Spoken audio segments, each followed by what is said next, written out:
It's time for Twit. What a great panel we have today. Harry McCracken, the technologizer's here from Fast Company. Dan Gilmore, professor of journalism at Arizona State. And Dr. Owen J.J. Stone. Of course, we're going to talk about that silly video the chairman of the FCC made to defend his rulings on net neutrality, the new $5,000 iMac Pro, the Disney Murdoch deal, and the Fire TV hack. It's all coming up next on Twit. Netcasts you love. From people you trust. This is Twit. Bandwidth for This Week in Tech is provided by CacheFly at CacheFly.com.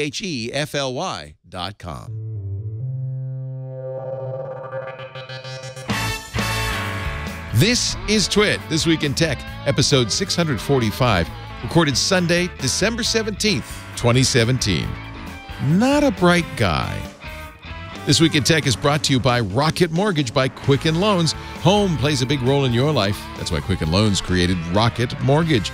It lets you apply simply and understand the entire mortgage process fully so you can be confident you're getting the right mortgage for you. Get started at rocketmortgage.com/twit2. And by Motive. The Motive Ring is a fitness, heart rate, and sleep tracker that monitors activity while being comfortable and stylish. For $20 off your first order, visit mymotive.com and enter Twit at checkout. And by the Ring Video Doorbell. With Ring, you can see and talk to anyone at your door from anywhere in the world using your smartphone. It's like caller ID for your home. Go to ring.com/twit and get up to $150 off a Ring of Security kit. And by WordPress. Plans start at just $4 a month. Get 15% off your brand new website today at wordpress.com/twit. It's time for Twit, This Week in Tech, the show where we get together with the some of the most interesting tech journalists in the country and talk and chew the fat over the tech news of the week. On my left, the technologizer, Harry McCracken. Always a thrill to have Harry on the show. Thank you for joining us. Great to be here. Been a while. I've been enjoying, as I said, I've been enjoying your Twitter. Remember to plug Fast Company, though?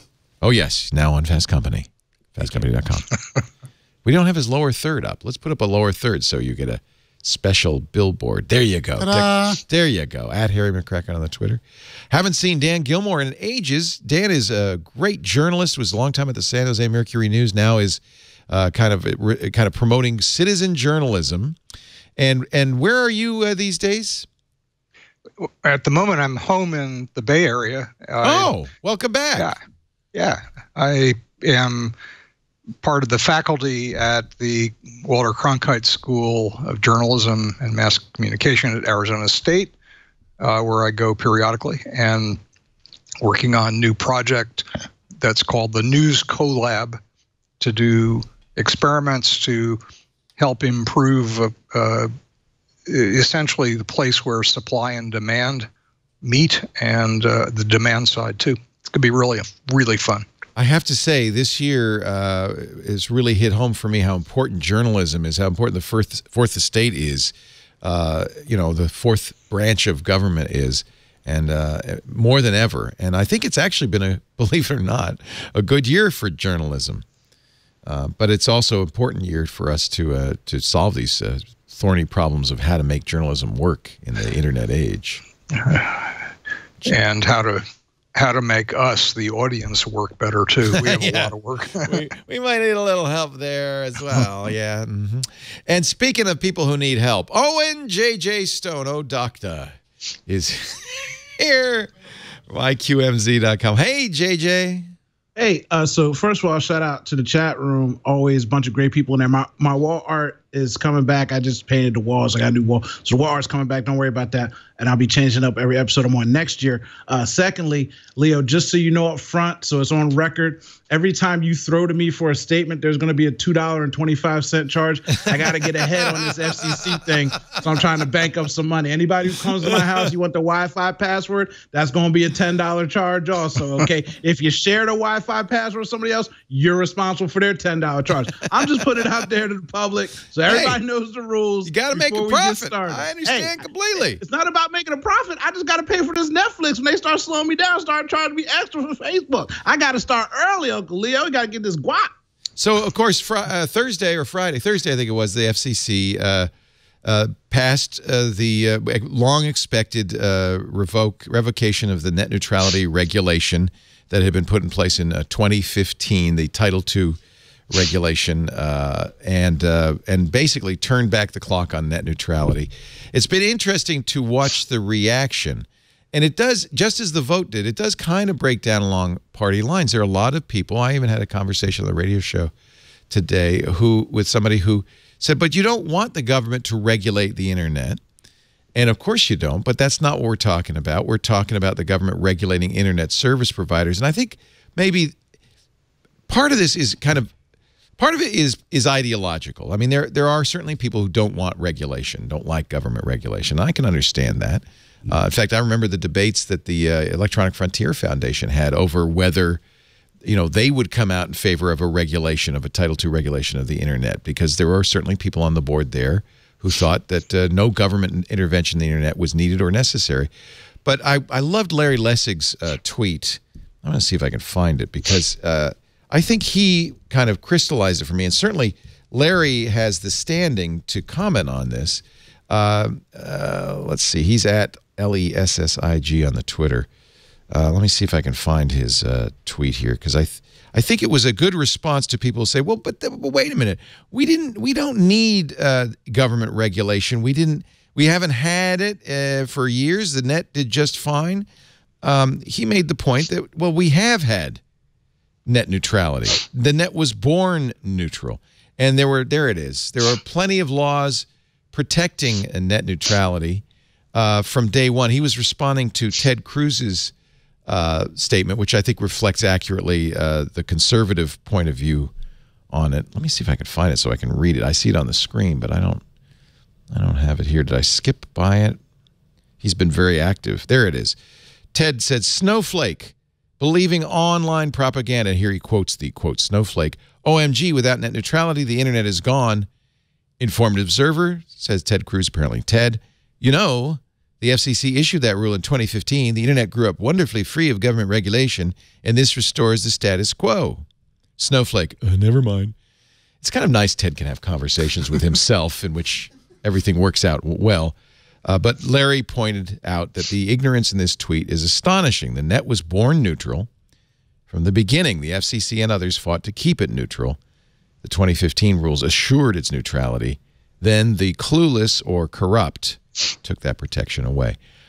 If you think that there is reasonable argument for some government regulation, keep the water safe, the air safe, to make sure that the butcher's scale delivers a pound of hamburger for a pound of hamburger and not 3/4 of a pound, or the gas pump gives you a full gallon when you think you're paying for a gallon, then you might agree that we need people to keep an eye on businesses like the internet service providers and make sure that they follow the rules. I think of the FCC as a referee representing our interests in the face of business, whose interests, face it, are to make money.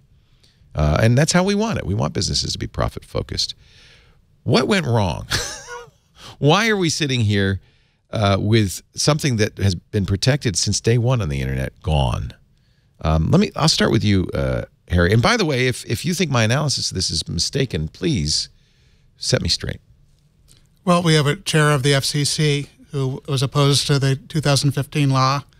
I mean, that's the most fundamental. So what happened was we had net neutrality. The Verizon sued the FCC saying, you don't have the standing to do this. Congress didn't give you permission to do this. And the courts were very conveniently said to the judge, almost whispered it, by the way, you have the authority, but only if you declare that internet service providers, broadband providers, are common carriers. You can regulate common carriers. You have to declare them common carriers using Title II of the Telecommunications Act. So the FCC went back, debated it. Remember, we had big comment session, and I think at first Tom Wheeler, who was the chairman of the FCC, didn't like this idea. He was a Republican, didn't like this idea, but he was convinced, okay, Title II regulation, that's the tool we have as the FCC. We're going to do something we call light touch regulation. We're not going to take advantage of all the features of Title II, but we are going to use it to ensure net neutrality. Passed that in 2015, and that's been the law of the land. But there have been previous things. In fact, prior to that, I remember AT&T got a fine from the FCC because they blocked FaceTime. There were several cases. There was a ISP that prevented Vonage telephony calls from going on its network, and they got in trouble too. We were very, the concern was that companies would use their position as an internet service provider to block competitors, or to try to extract more money by saying we're going to charge, Google or Netflix more money to reach our subscribers, a toll road, to prioritize traffic in some way. And so that the idea was that the FCC is the referee in this matter, and we'll try to keep that fair. And the case for this not being a disaster is if companies that do that sort of thing and abuse their power do get in trouble, because there are antitrust issues with things like AT&T preventing a competitive service from running. Sure, if you have antitrust regulation. Chairman Pai said we're going to have the FTC monitor net neutrality going forward. The FTC said we don't have the technical chops to do this. We have an enforcement arm. The FTC could step in if an internet service provider says you're going to get 20 megabits down and you only get 10. That's, unfair advertising. But there's a lot of technical behind-the-scenes stuff. Right, and that is the scary thing is there might be stuff we just don't know about happening. And Pai's video, which he made, which I assume we'll talk about. We're going to play. Kind of glossed over the stuff that we need to be concerned about and suggested that if Instagram works, then there's no issue here, which is not true at all. Yeah, I mean, it's very easy. Well, this is, frankly, I found this the most insulting thing I saw. It was really patronizing, and he came off as a total bozo. This is Ajit Pai, 7 things you can still do on the internet after net neutrality. He's holding a fidget spinner, a gun. I'm Ajit Pai. I'm the chairman of the FCC. Recently, there's been quite a bit of conversation about my plan to restore internet freedom. Here are just a few of the things. Wait a minute, let me pause for a moment. Internet freedom? He's restoring internet freedom? Well, that's good news. I'm in favor of internet freedom. It's actually the freedom for internet service providers to do whatever the hell they want. Freedom for Verizon and AT&T and Comcast. Not the freedom, no, our freedom, their freedom. Okay. Able to do on the internet after these Obama-era regulations are repealed. Oh, by the way, they love using the Obama name. And that's one of the reasons I think a lot of people think, oh, this is from 2015. This has been the status quo forever, as Larry Lessig pointed out. This is not Obama era. Painting it with the Obama brush is a way to get some people to say, oh, yeah, we want to get rid of that. Gram your food. You can still Instagram your food. Or, I'm sorry. You can gram your food. He's so hip. He's so with it. He uses the... You can still gram your food. What the... Does anybody call it gramming? Anybody?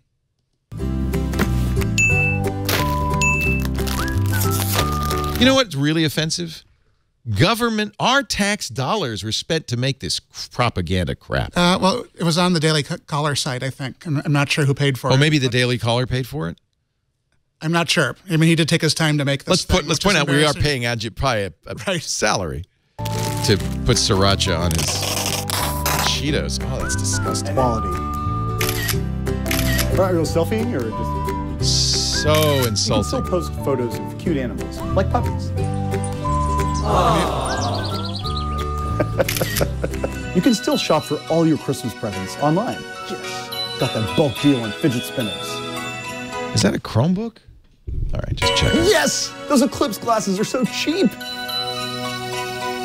Oh, Lord. Isn't this what you want your elected officials? He's not elected. He's appointed to look like on the holidays. If I didn't think Ajit Pai was an ass before, I really think he's an ass now. You just spent that amount of time trying to make a serious case for his stance. Yeah. And you know, Ben Thompson gave the best case I saw for this potentially not being a disaster. But he's one of the few people I've seen who actually knows what he's talking about, who Ben do it with a somewhat open mind. Ben realized that he used the wrong headline for his article. He said why Ajit Pai is right, and he actually wanted to change that afterwards. And Ben's piece is long and complicated and full of subtleties. I could sum it up. Ben's piece says, if there's competition, you don't need the FCC to referee this. And there's not enough competition in most of this country. Competition, period. And Ben's in China. Maybe he doesn't understand that. Dan, what do you think of all this? What's your opinion? Oh, God, the insult to your intelligence that this represents when people like Pai make these statements that are just false. What's at stake here is really, really pretty simple. And that's going to be who decides what bits of information get to your devices and my devices and the public's devices, in what order, at what speed, or whether they get there at all. Do you decide? Do we decide out here? Or does Comcast decide? Or Verizon? Or Time Warner Cable? Or whatever they're called now? That is really what's at stake. And as of this week, barring court overturning it, and certainly Congress won't, it's the internet companies, the carriers, that will be able to make those decisions. And I think one of the problems with all this is that it has become partisan, and that's just mysterious, because I would have thought Republicans would favor a world of competition, and now they're voting for a world of no competition, because in a lot of places there is absolutely none, or at most two real competitors in a market. It's very, very puzzling, and we're going to, over time, I think, see some terrible impacts from this, and it's a bad day. And Ben says we should. I mean, I really want to clear Ben's name because he's not against net neutrality. He's not a Pi sympathizer. Nor is he. He says, allow me to state this point plainly. I'm absolutely in favor of net neutrality. To believe Chairman Pai is right is not to be against net neutrality. Rather, is to believe that the FCC's 2015 approach was mistaken. Now, I think Ben's misunderstanding what Ajit Pai's agenda is. It's not to change Title II regulation. And by the way, I think, is it safe to say we all agree that there's no question that broadband providers are not information services, that they are, in fact, Title II style carriers, right? Well, Comcast certainly thinks it's an information provider because they're buying all these movie studios and TV networks and so forth. Yeah, well, that does muddy the waters, but that to the degree that they are in that position, that makes them even more of a danger because they are now both playing both sides. They're competing with YouTube. And AT&T would like to be a content owner. Right. They'd like to own Time Warner. So yes, it totally. Is that what this is about? Is that these guys are becoming content providers and they want to kind of tilt the playing field? That's part of why it's so dangerous, because they are competing with the other companies whose bits they are delivering, and they have a much larger conflict of interest if they'd much rather you watched their streaming service than Netflix or YouTube. Yeah. All right. I've saved the best for last. I'm sure Doctor is completely in favor of Ajit Pai and what he's up to. Right, Owen? I am 1,000% in love with that man. First of all, Snowflake, that video is not meant for me, so it doesn't insult me. It doesn't make me feel bad. That's a marketing ploy to pander to doofuses that will believe him. That's not me. That's not the base I usually generify. You don't gram your sriracha Cheetos? I don't even know why that made you feel any which way but loose. I mean, if you are, then you're too worried about Instagram. If that made you feel some sort of way, who cares about that video? That video, that statement, it's marketing to people that don't know any better. I personally understand, one, that this was a vote and a change. You can appoint another chairman when you get another president, and you could change things again. So maybe you have to suffer for a few years, but legally things could change and happen. So it's not like this is the last thing that's ever been done on the internet, and it's the way it's going to be for the rest of the time. I personally appreciate this administration. I appreciate moves like this, and I'm going to give you the perfect example why. I have a friend, I'm not going to say his name, went to high school with him. He is a pothead, works hard, got 3 kids, great guy, but he just likes to play video games and smoke weed and take care of his family. Now, he's researching net neutrality, FCC. He's reading articles and calling me. He knows about the budget, the tax bill. He knows about the education bill. This is a guy who wasn't registered to vote until this year. 35 years old, he's lived his life, never voted for anybody, never read nothing, never cared about nothing. Now, this person, like a lot of people, are like, whoa, whoa, whoa. Because now this administration is so, and this is a political show, so I'm trying to make it real simple. This administration wears its heart on the sleeves, where past administrations, they screw you over a little bit, but they were smart about it, and they pat you on the back, make you feel good so you accept things. This administration is a bulldozer that is for sale, and people can see that it's blatantly for sale. And so now more people that are regular average Americans want to know what's going on, because when you see net neutrality and your internet, people that would have never cared before now care because they're like, whoa, wait, what? So personally, like I said, I'm not super worried about it. I'm just going to charge my $10 fee when you come to my house, start stacking up these chips just in case they start messing up. Because again, people don't understand when they say, oh, and there's competition. I live in a small town. I just moved across town. This town is the smallest town in New Jersey. On the other side of town, I had Fios and Verizon. I always had Verizon. I moved over here. There's nothing but Comcast. I can barely even get Dish Network out here because they just don't come out here because nobody has it. Everybody has Comcast. So some places don't even have two options in any part of their town. That's the difference with cell phones. Cell phones, yeah, everybody started giving out free unlimited internet because anybody could go get anybody's cell phone. That's what competition is. You're like, oh man, everybody's moving to T-Mobile because they're giving away Netflix and free internet for $40. Next thing you know, Verizon, who's been killing people for years, is like, all right, we'll give you a crappy unlimited 45-hour plan. Is that happy? You make you happy? So, like I said, I'm super excited about these times. I'm not that worried about it. I'm not that upset about it. That video is amusing to me, but it doesn't upset me because I have faith in the future. I like the fact that people are riled up. I like the fact that people care. And when they care, they vote. And when you talk about Republicans do what they get paid to do.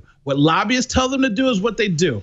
Parties and principles have changed. They're not what they used to be. Now we are a country of funding. And when you get funding, that's what you abide by. So let's cut off the funds. Let's cut off these votes. I agree. And we can change anything we want to change. Long term, the only, and by the way, it's not just Republicans. Democrats take plenty of money from the trough. Oh, yeah, no. I'm just saying. I think the only, and by the way, Larry Lessig, who we were quoting earlier on, feels the same way. Remember, Larry he ran for president in 2016, didn't really do very well, but he had for a long time been campaigning against digital rights management, copy protection on music and so forth, and he realized he's never going to get anything done in Congress ever unless we got campaign finance reform. We need to get money out of politics. Yes. So he ran for president in 2016 on the strangest platform ever. He said, if I get the nomination, I will pick a really good vice president, somebody who should run the country, not me.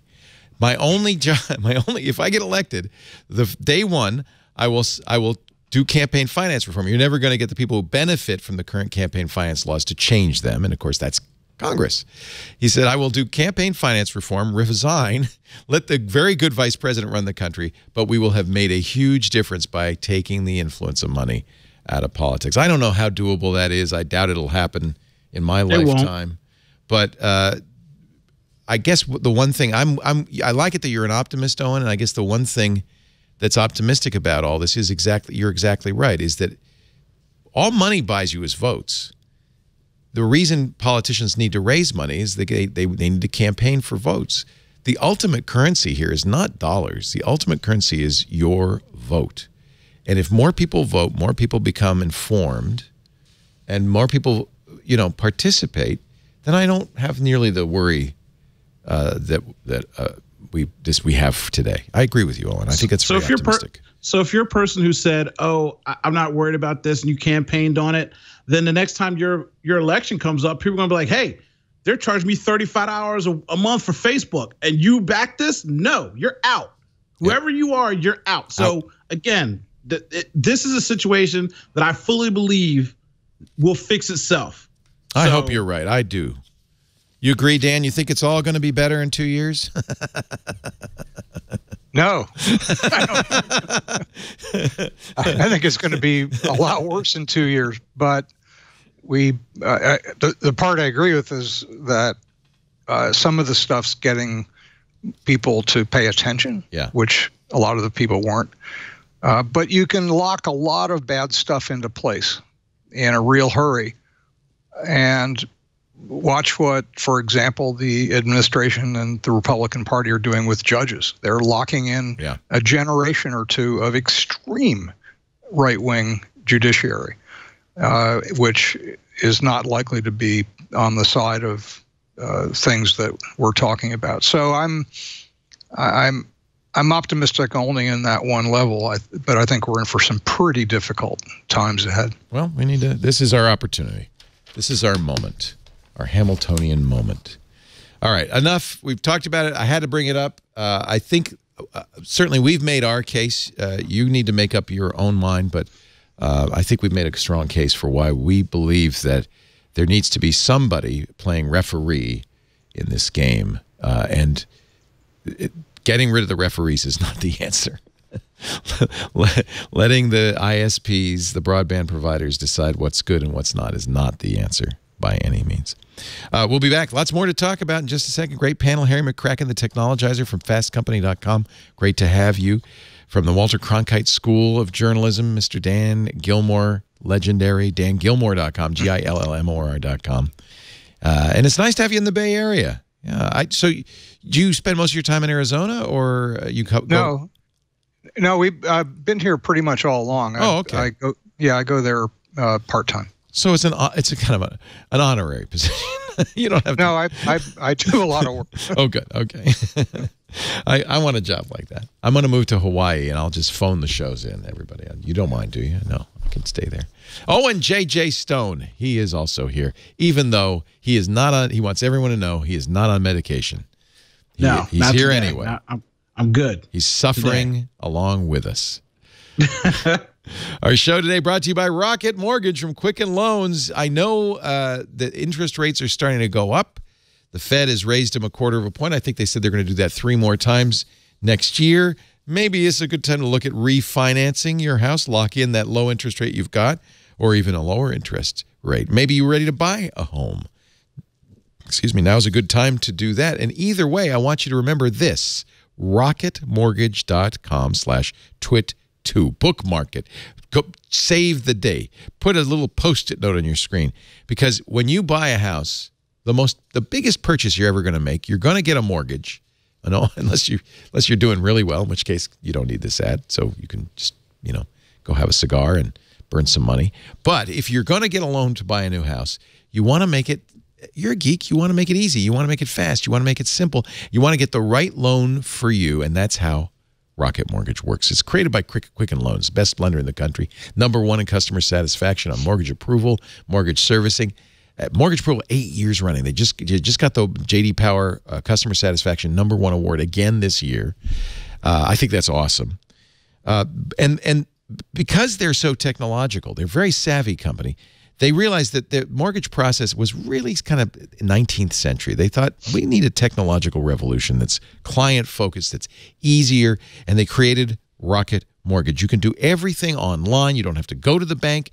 You don't have to, go to the attic and get paperwork. You don't have to find your pay stubs, your check statements. All of it can be done on the phone. And because it's computerized, literally on the phone, in a browser on the phone, it's computerized. It's very easy for you. Answer some basic questions you know the answer to. They have trusted relationships with all the financial institutions, so they can get all the information they need. They'll crunch the numbers and literally, within minutes, come back based on your income, assets, and credit with the right loans for you. You choose the down payment, you choose the interest rate, you choose the term. You're approved. That fast. This is how you want to do it. And by the way, they've got great rates. I was talking to somebody yesterday, refied through Rocket Mortgage. He said, best rate I could find anywhere. He shopped around. Shop around. Although you won't enjoy the process. Rocket Mortgage from Quicken Loans. That's the process you want. Apply simply, understand fully, mortgage confidently. And if it's time to refi, rocketmortgage.com/twit2. That's rocketmortgage.com/twit2. You can actually go there and start the process and then pull the trigger whenever you find that house that you want. Equal housing lender, licensed in all 50 states, NMLS, consumeraccess.org, number 3030. And we thank them for their support. Rocket Mortgage from Quicken Loans, rocketmortgage.com/twit, and the number 2. It's funny how net neutrality has become a hot button for the political discussion. I get so many tweets from people saying, oh, you're wrong, it's the wrong idea. Even the FCC's own CTO warned that net neutrality would cause problems. You saw the letter written by the 30 men and women who, 30 men and women who built the internet, who continue to run the internet, saying this is a bad idea. There's a great consensus among the digerati. There just doesn't seem to be a great consensus nationwide. But there were millions of fake people who contributed statements 2 million against it. This is the Attorney General of New York, Eric Schneiderman, says there were 2 million fake accounts created on that FCC.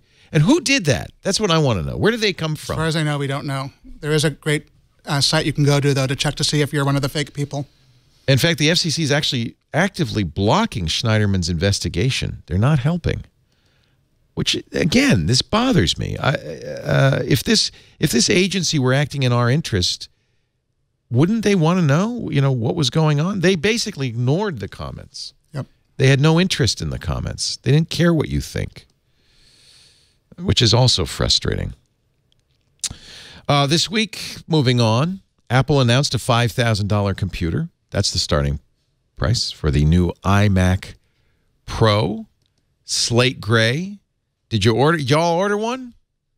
Anybody? I got 6 of them on the way. It's kind of fun, actually. You know what? I didn't order one. I thought maybe I should get one for review, and I thought, no, they got it to Marcus Brownlee. I don't need to review it. Marcus will review it.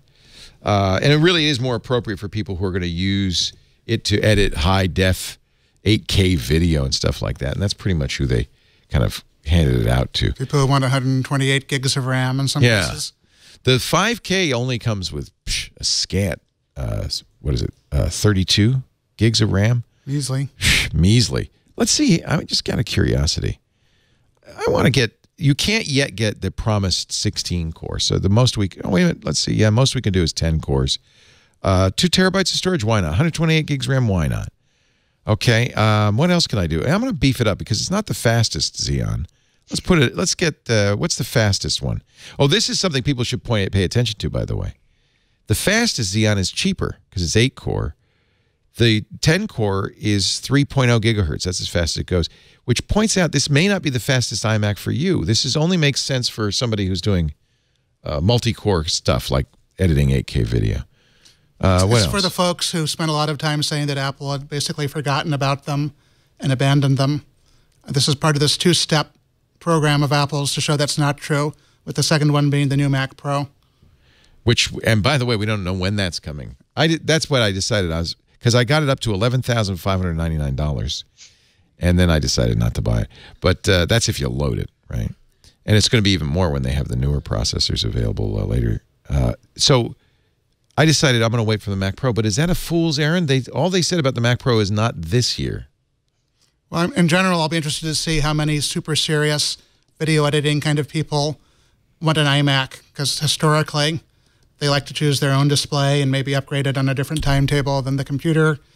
They like expandability. They like being able to stick gigantic hard drives inside their computer.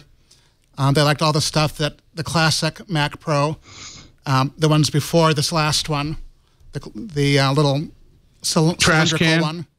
I had a trash can. It was a doorstop for a while, and then I gave it to Nathan Oliver's trash can. I mean, they're just messing up in this market. I mean, again, they are trying to cater to that certain finite group. But I mean, for peace sake, when you look at the product itself, like I can go put that stuff in any other machine for like $1.99, and they want like $8 million.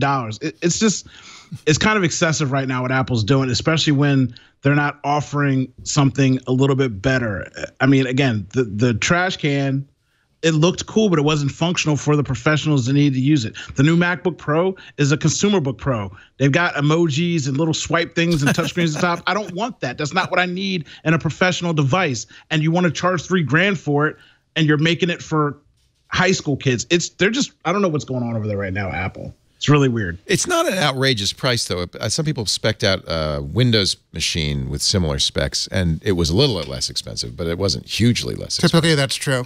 Windows looks a lot cheaper, but the more the same you make them, the closer they get, and Windows ends up being maybe a little bit cheaper. And it's a lot of the time it's possible to find a Windows machine that's a little bit more expensive. Right. Yeah, it's usually the RAM that starts coming around with that device. Once you start... Like when you get capped out at RAM, you can put 64. It's very comparable. I'm just being facetious because I'm annoyed with the device. So we actually, we put our money where our mouth is. We traded in our Mac Pros and got Windows, Dell workstations running Premiere because we just didn't know what Apple's plans were. This was a few years ago. And are you any happier or less happy? Doesn't matter. It doesn't matter. That's the point, right? It doesn't matter, and it's kind like of Adobe. Yeah, well, I'm not thrilled with Adobe. That's for other reasons. Adobe seems to be going down a bad path too. But in fact, it's not a good time to be a creative pro, is it? But like the Adobe software is the same experience. Oh yeah, Premiere does everything we need it to do. Absolutely. I think there are people who need Final Cut Pro, and if you do, one thing that's true, there's going to be a new version of Final Cut Pro 10, and it's going to be tuned to work with this 10-core iMac. Craig Hunter, who is a developer, he's doing a AR app called Theodolite, got a review unit. This is one of the reviews that I, kind of more trusted because he did a lot of benchmarking. He tried out computational fluid dynamics on it. And what he found is what you would expect, which is that if it's a single-core process, it's not going to do as well. But because it's a slower chip, he compared it to other Macs, which but for multi-core, you're going to really have a huge advantage. And so yeah, I mean it's if you know you need it, then you need it, and probably are willing to pay for it because he points out that compilation is so much faster for him because he's got an app with 20 to 30,000 lines of code and 120 different source files. So that makes a big difference to him. Vector processing, he did a bunch of benchmarks. So this is a good, for people who want to know, hrtapps.com. He said his wallet burst into flames.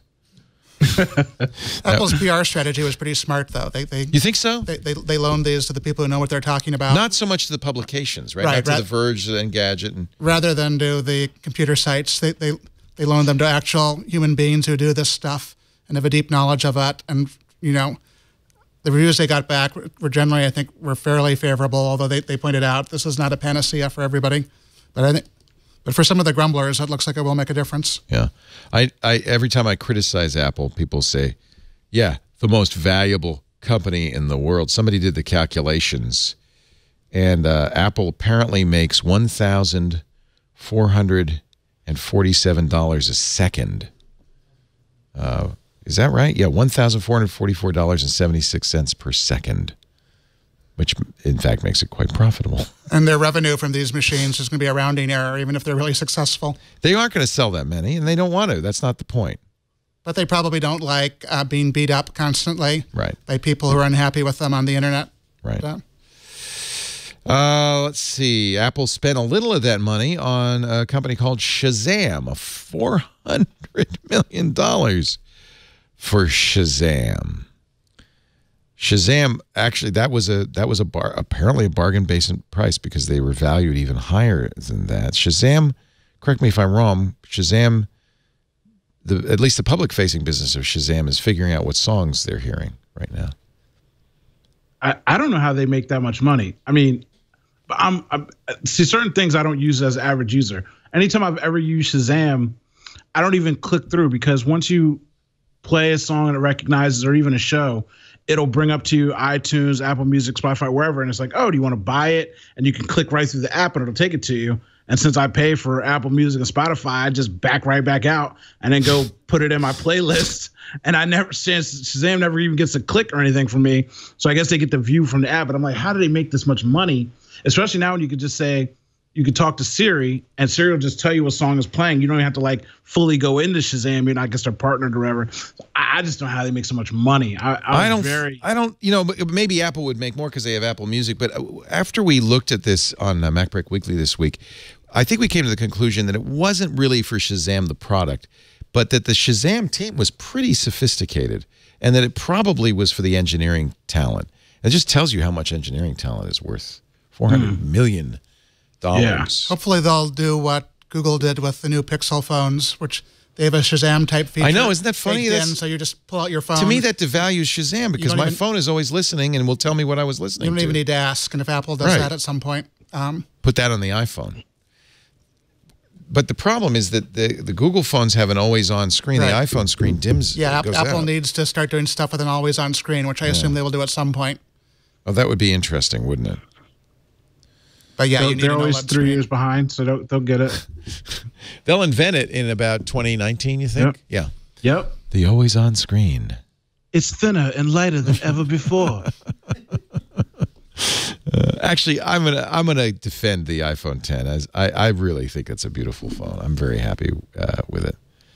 But I have to say, I've noticed something ever since I got Android 8.1 on the Google Pixel 2. Android 8.1, I don't know if maybe Dan, with your long history in technology, you can remember. I can't remember a company ever doing this. Google never announced it, but they built in a chip. There's a DSP, dedicated DSP for photography in the Pixel 2, that wasn't turned on when it shipped. They never told anybody about it, and it just got turned on with the release of Android 8.1. And the pictures got noticeably better. It was a really interesting. I can't think of a company ever doing that before. Maybe we haven't been told before. Yeah, but you know, cameras these days are essentially the software. That's what distinguishes them.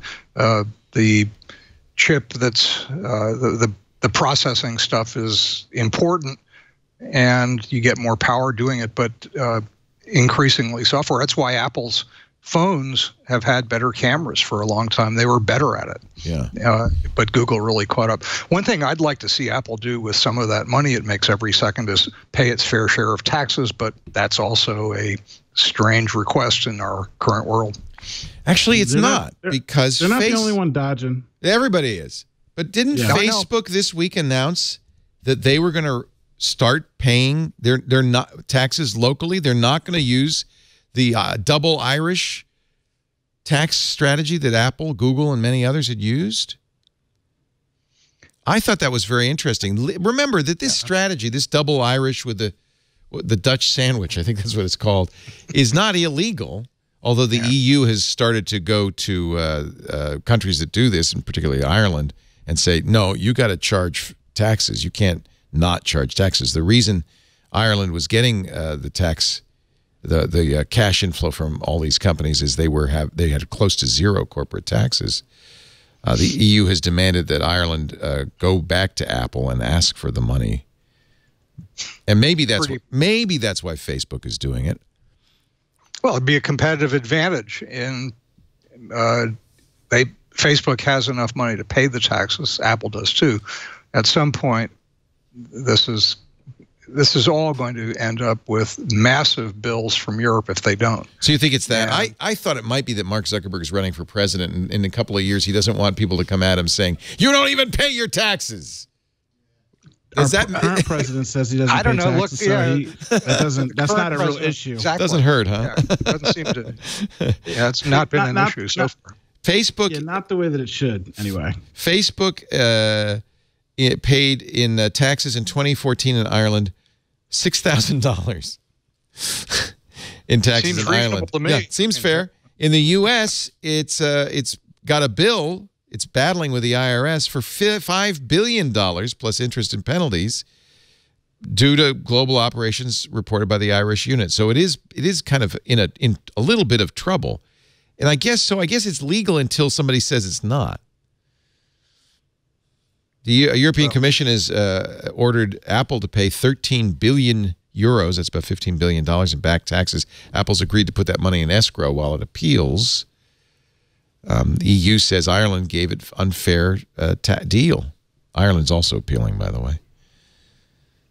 And a question of, pardon my ignorance, but does Facebook do a rev share with the ads that they put on videos now? Does Facebook do a rev share? You mean with the publishers? Yeah. Did they not do that? Historically, they didn't, but I thought they'd begun dabbling with it at least.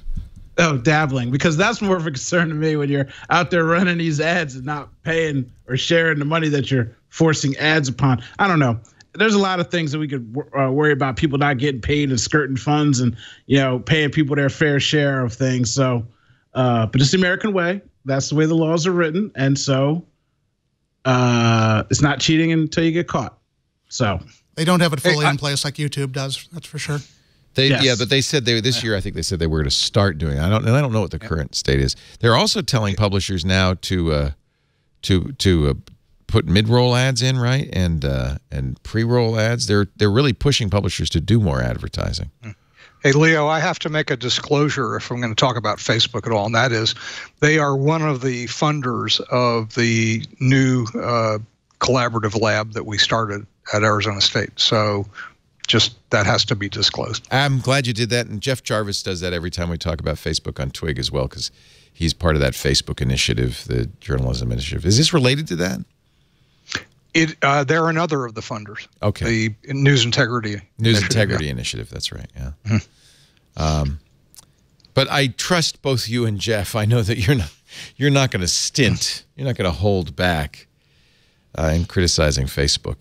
So we agree on little, but that's one on when it comes to getting public better informed and trying to slow down this plague of misinformation, we do agree on that. Yeah, something needs to be done. That's for sure. I think it's interesting. I wonder if Apple and Google and others who are using the actually Apple stopped using the double Irish with a Dutch sandwich. I'm just like saying that. And has now started burying money in the island of Jersey. And because the financial financial press hasn't yet dubbed that anything, I'm going to call it the Jersey Fudge. And so they've moved from... and I only call it that for one reason. We have a friend, a viewer who lives in Jersey. He's watching right now, calls himself Jersey Fudge, and brings us fudge from Jersey. Apparently they have very lovely cows in Jersey. And a lot of Apple money all of a sudden. Billions of dollars pouring. And guess what? What do you guess Jersey's corporate tax rate is, the Isle of Jersey? Well, we just take a wild guess. How much they charge companies?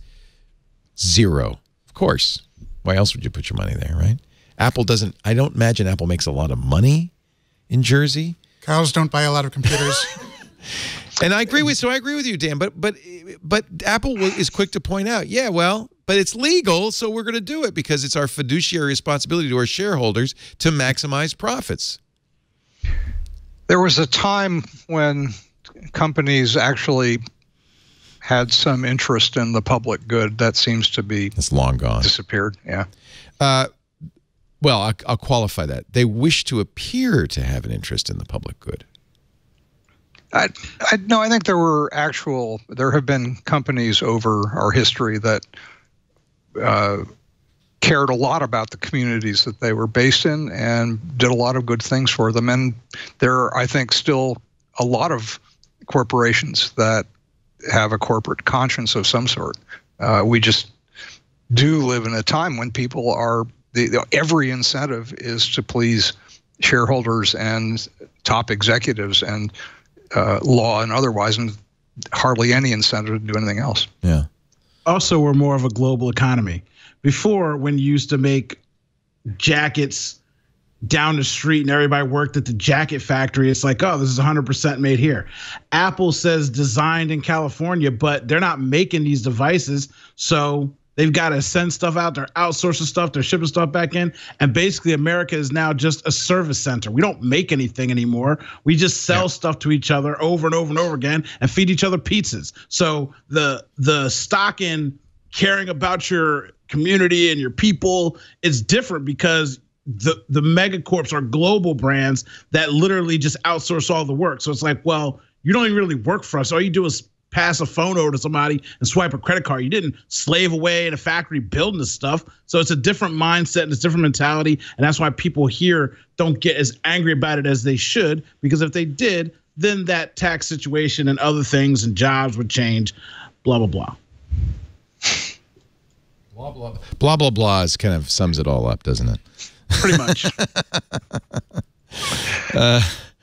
Let's see. Apple launches its podcast. As long as I'm in the Apple section, we can stick with Apple for a little bit. It's podcast analytics service into beta. We will not be using this. I'm not sure why Apple is doing this. I think the problem I have with this is only about half of our listeners, half of you, listen on iTunes.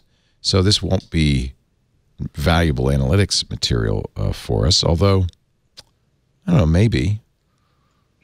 I'd like to see the analytics on the people watching their creative content. Yeah. Wah, wah. Wah, wah. Wah, wah, wah, wah. You mean like Planet of the Apps? Yeah. There is a show, huh? Oh, man. I forget, they just bought something recently. Oh, I can't remember. I just read it. That looked interesting. From Battlestar Galactica, they bought something for their show. Oh, man, I'm sorry. I'm butchering it because I can't remember what it is. But they bought something that looked interesting. Let's see if they actually put something interesting on their service for Apple Music subscribers. They ordered a space drama from Ronald D. Moore. There we go.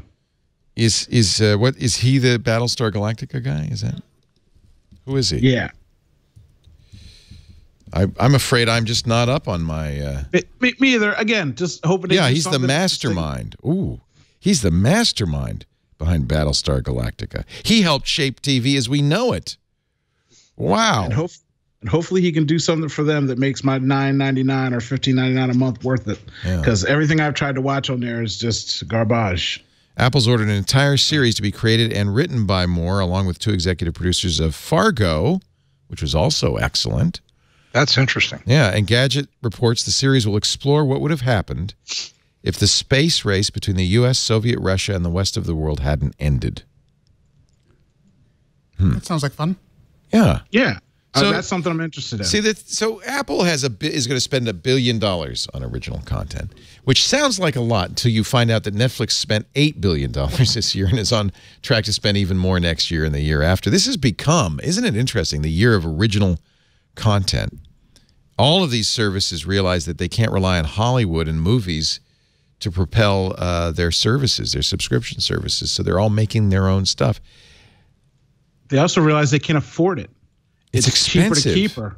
Yeah. If you make your own, not only do you pay the money in-house, you keep it for yourself, you're exclusive to bring people to you, but then if you ever want to sell it to a network station later on down the line, you're like, hey, you want this old Punisher run? Here you go.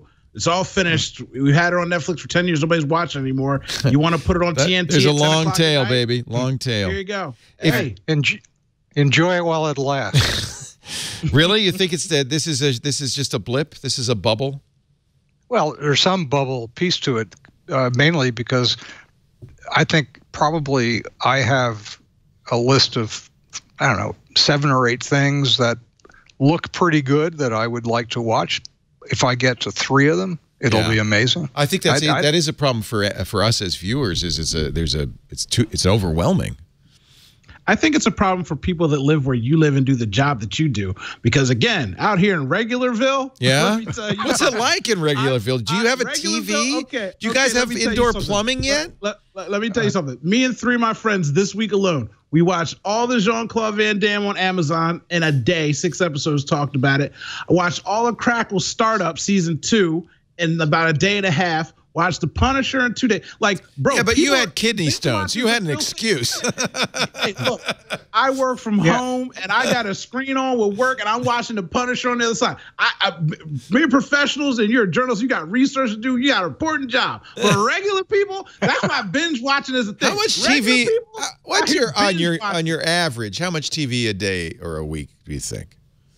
I personally watch, I just want to sound horrible, I watch like 4 or 5 hours of TV a day on average. I do too. I get home, I'm exhausted. I turn on the TV. I'll binge The Crown, or we'll binge Dark, or we'll binge, there's a lot of binging involved. I'm just saying, people be watching stuff. I don't know. Last night, I wish you'd been over. I was watching The Crown. Lisa and I were watching The Crown. It's getting a little slow. I said, I'm going to make oatmeal cookies. And we had oatmeal cookies and we watched The Crown. At the same time? At the same time. See, it's wintertime here. It's wintertime here, too. So me and my daughter are watching Family Matters and Doogie Howser. Oh, so yeah. 4 hours of Doogie Howser, like 13 all right, episodes. I'll tell you who believes in streaming. We watch TV. I'll tell you who believes in the future of streaming. Disney. Disney just did a deal with Rupert Murdoch to buy the video assets, 20th Century Fox, Sky TV, the Hollywood Film Studio, from Rupert Murdoch for $66 billion. There's a very scary picture of Rupert Murdoch with Bob Iger and the Dome of St. Paul's in the distance. That is, if you don't spend that kind of money unless you think that you need a content, why would Disney buy this? Is it, as some said, a belief in streaming? One of the assets they get, which I think is very interesting, is all the local sports nets, the Fox sports nets all over the country. They don't get Fox News. They don't get politics. Get FS1. They don't get FS2. Don't they? I thought they did. I don't think that's part of the deal. Am I mistaken? I think they're getting, like, they're not getting the Fox network and they're not getting Fox News, but I thought they were getting almost everything else. Oh, you're right. Assets that are not part of the sale will be spun off as a separate business called New Fox. New Fox. Yeah. That'll be Fox TV, Fox News, Fox Business, Fox Sports, and the regional stations. So you're right. You go. So that's a separate asset, a valuable asset, right? The sports stuff. I mean, Disney believes in the future of streaming, but they believe in this future that's quite different from what we have now, because they believe in running their own streaming services and not. That's what they're doing, aren't they? They took all the stuff off Netflix and said, no, we're going to put all the Disney stuff, and they're going to make their assets so valuable that people will pay for Disney TV. And after this deal is done, they will control Hulu, because they'll own 60% of it. Too. That's and right. it sounds like they're reimagining Hulu as a place for the stuff they own that would not be appropriate on a Disney-centric service, which includes a lot of the Fox stuff they'll own. FX? Do they get FX? Yes. Okay, so that's a great source of... the adultish Fox stuff, right, they imagine Hulu as being the home for that. I wasn't even thinking about streaming so much as that with this purchase and acquisition, they pretty much own the box office. There's so many movies that are made that are flop franchises. Like Warner Brothers can't get DC out of its own way since The Dark Knight and Batman. They can't make the money they want. They get Star Wars, and that's $1 billion project like that. Marvel, the Infinity stuff, $1 billion, just like that. Now, like, oh yeah, you guys screwed up X-Men, another $1 billion. We could fix that. Like they have so much. They become, as the Atlantic magazine said, the Death Star of TV. They are now the biggest planet in the solar system. By the way, the acquisition also reunited the Star Wars franchise, because Fox owned episode 4, the first Star Wars movie. And they owned some Marvel assets that... They did a deal with Marvel before Marvel mattered all that much in movies, which is why they had a bunch of those. So how long before we see Hulk in the Millennium Falcon with Chewie together at last? On the Planet of the Apes? On the planet. Why not just put it all together? I think I figure Disney will. Clearly, we're going to see a new Star Wars movie every single year forever. The theme parks will have all these new franchises in them. I have a lot of faith in Disney's ability to destroy the Star Wars franchise. Have you seen The Last Jedi yet? Now, no spoilers. I promise anybody watching, we're not going to tell you anything. I haven't. I'm going to wait till I don't have to be in a theater with lots of people talking on their phones. Yeah. No, I won't wait for cable, but it's they're not in the theater on their phones. They're nerds. They're fans. They're all looking at the screen and That's true. There was nobody on the phone. Although when we saw it Thursday at 6 p.m. We saw the first public showing in Petaluma, and the projector died about 10 minutes into it. What? Yeah. Ooh, that was a bad moment. If I'd been the theater manager, I would have been very afraid. It was kind of funny because we're sitting in the back row, so I can look in through the window, and so I'm looking at the projector, and it's a computer, right? They get the movie on a hard drive. They plug the hard drive into the Christie projector. It's a DLP projector, and it's basically a giant, like a 2 refrigerator sized computer with a projector on it and a big stovepipe coming off it to get the heat off. And so she's wearing this nice little blazer, you know. She goes and she's opening the door, and you could tell she's like, I don't know. And then I really started to worry because she got on the phone. So I figure she's talking like to the tech support guy in Dallas. It just went off. I don't know. So I thought we're going home. We're not going to see the rest of this movie. But they rebooted it and they started the movie over. So we got to see the first 10 minutes twice. But what was interesting is this is a weird crowd. This is a crowd that paid extra to see the first public showing.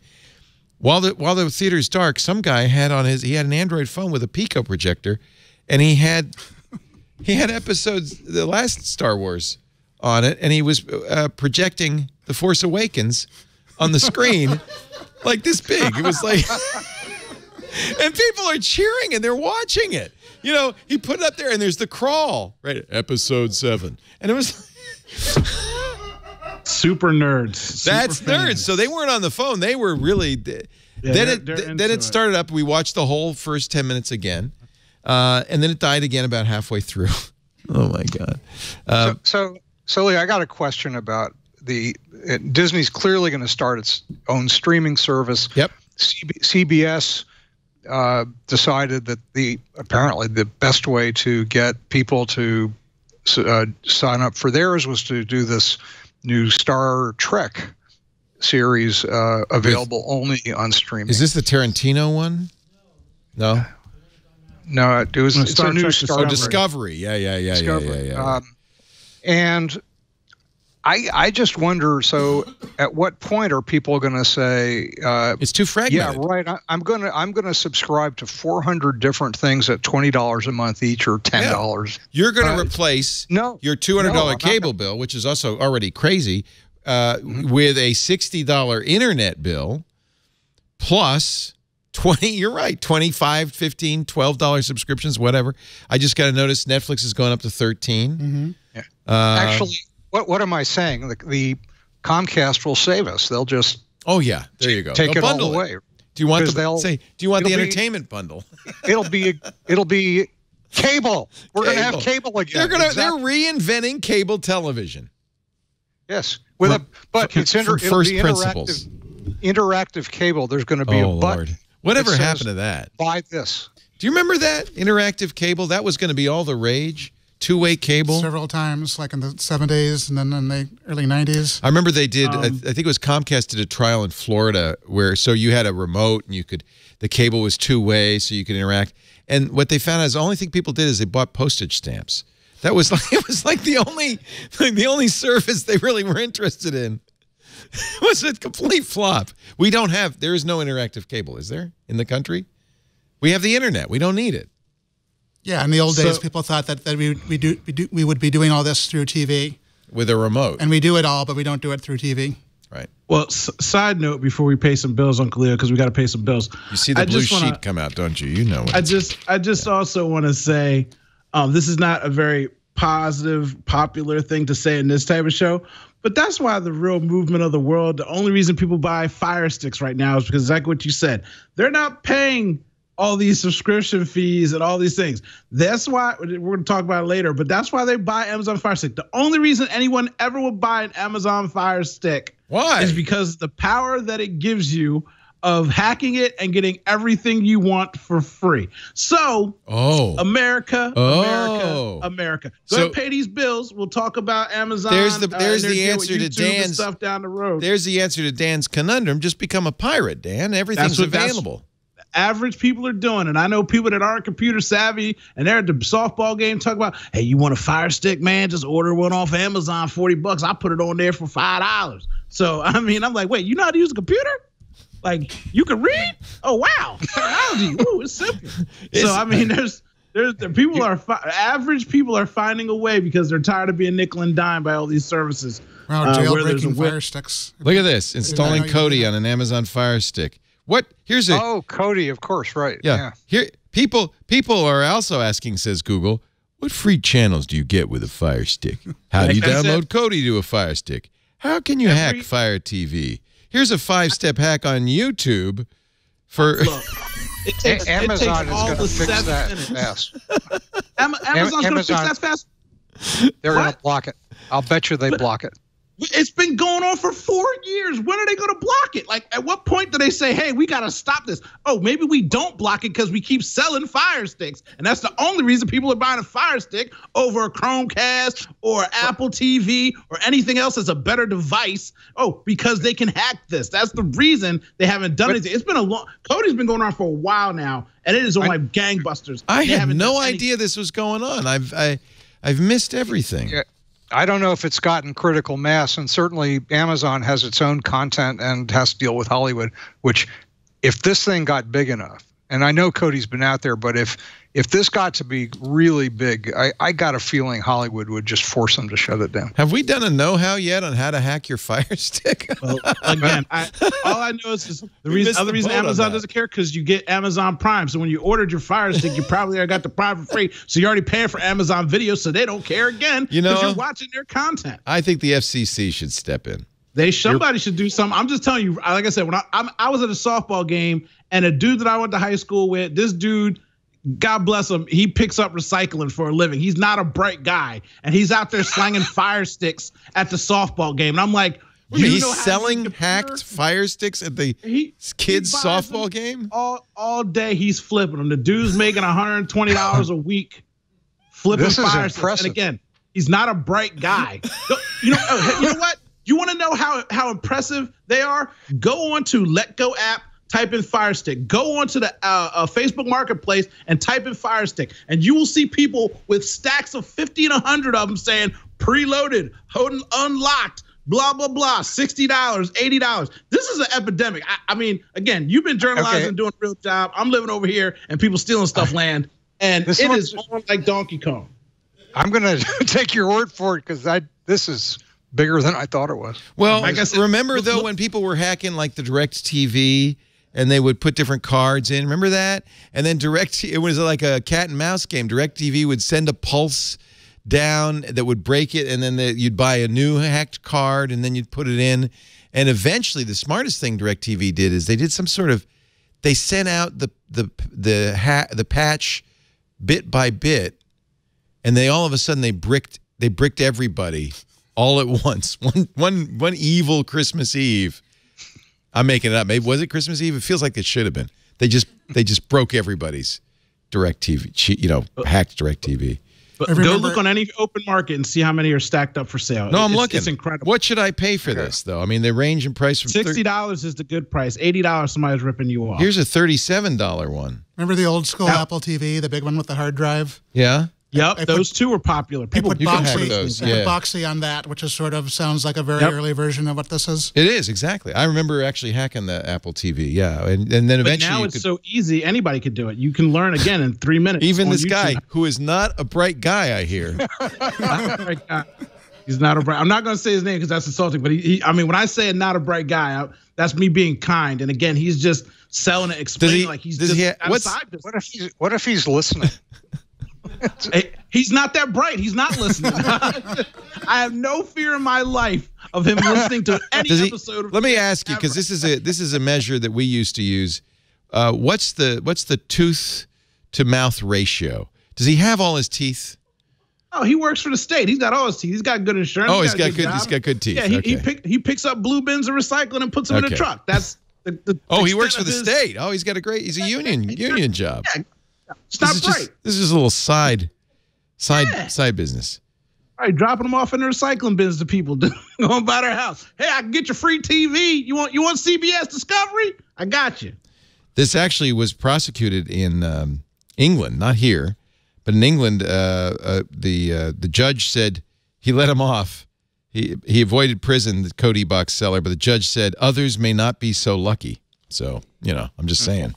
Remember the old days where you would get like a pirate cable box and plug it into whatever cable company you had in 1983?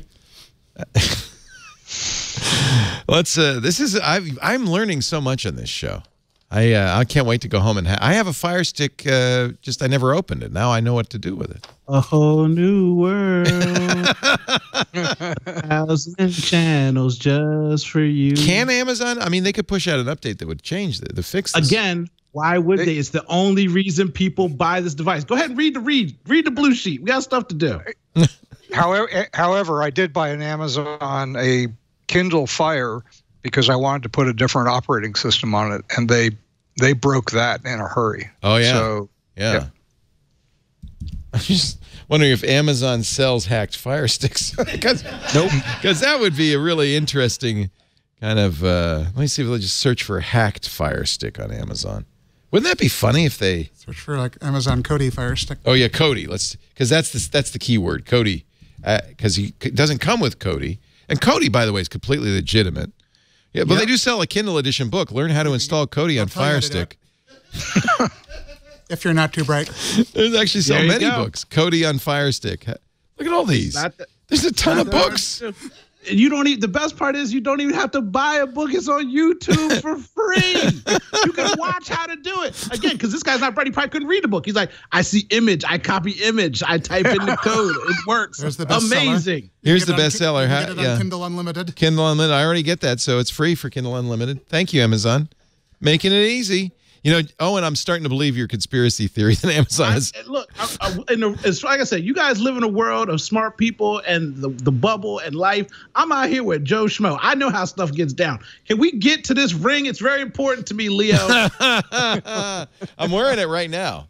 This is it. This is the Motive ring. I love this thing. So you've all worn, fitness bands and so forth.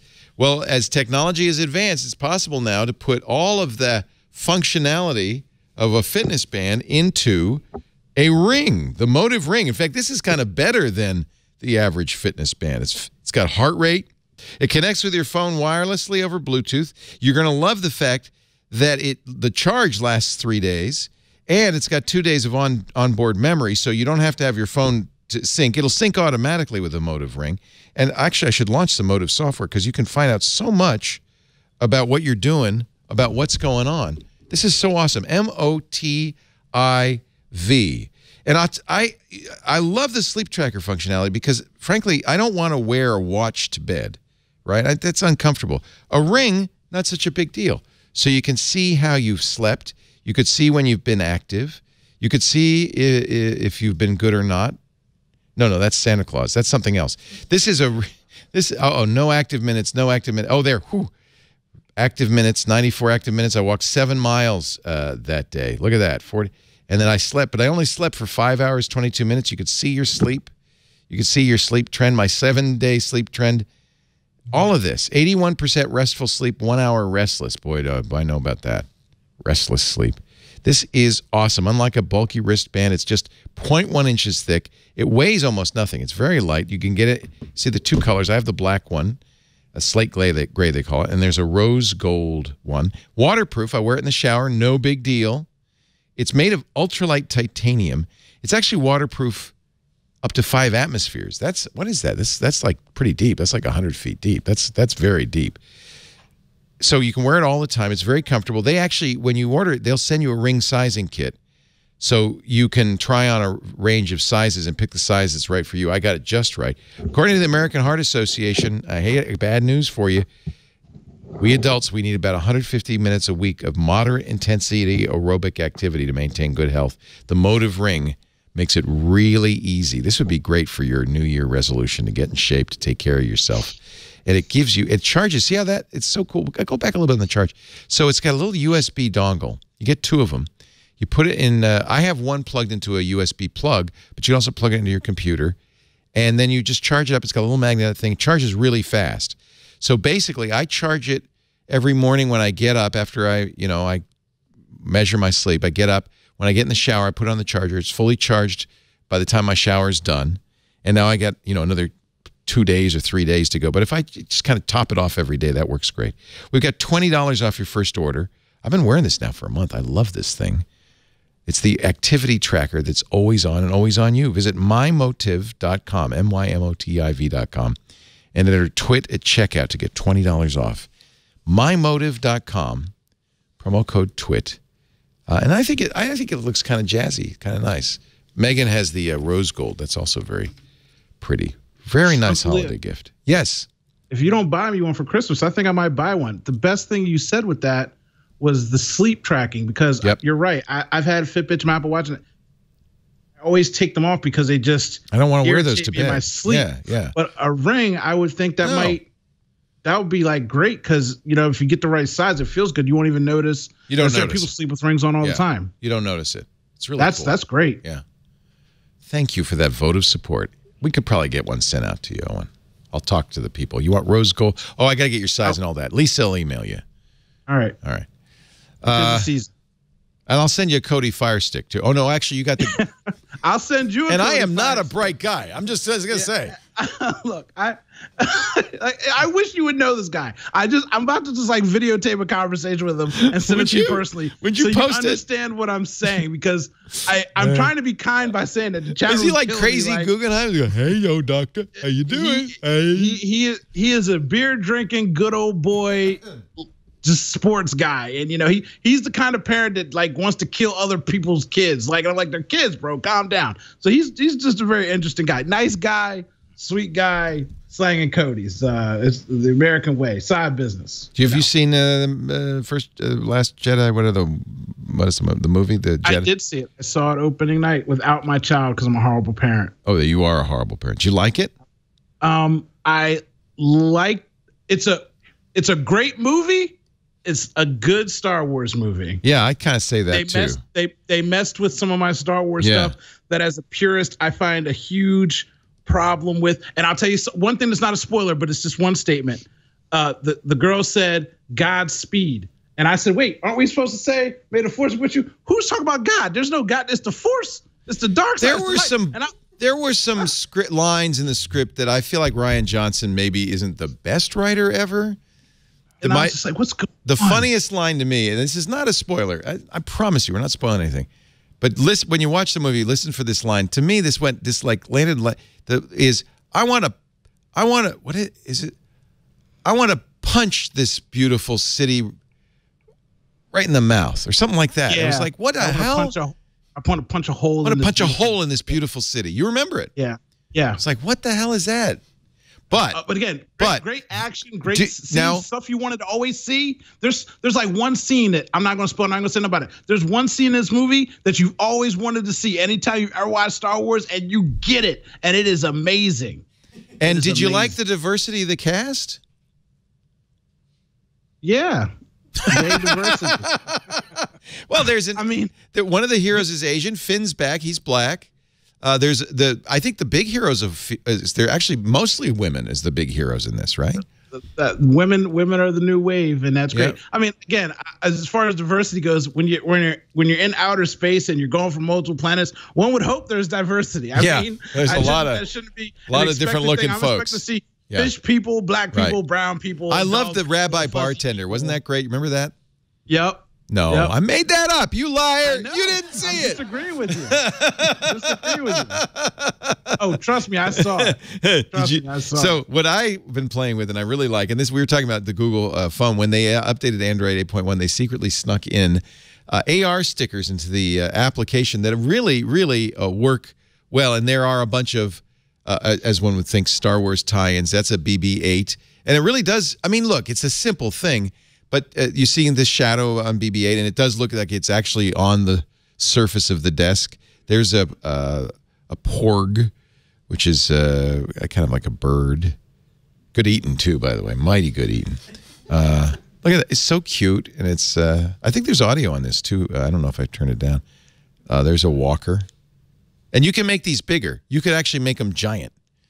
And they shoot and stuff. I think it's kind of fun. This is other stuff. I made a floaty balloon with my daughter's name on it. That's not really a balloon. It's not really in the space, but it looks like it, right? That's pretty good. Not bad. Yeah. It's funny because Apple, of course, there's a Stranger Things tie-in too. Apple got all the attention for AR and AR kit. Now, interestingly, Google, I think, is responding to Apple. Here's Lisa interacting with a stormtrooper. Problem is she can't see it, so she doesn't know she's kicking it in the butt. He's not gonna be happy about that. But isn't it? I mean, it's pretty amazing. It's pretty amazing. A lot of fun to play with. Let me see if I have some more. No, I don't. That's the Google AR stickers that come with the new Google camera. Actually, I think. I don't know, do I have the? I'm waiting for my new Pixel to come. I'm trying with all my heart to switch over from Apple. This will do it for you. I got my Pixel, and then something was wrong with the microphone.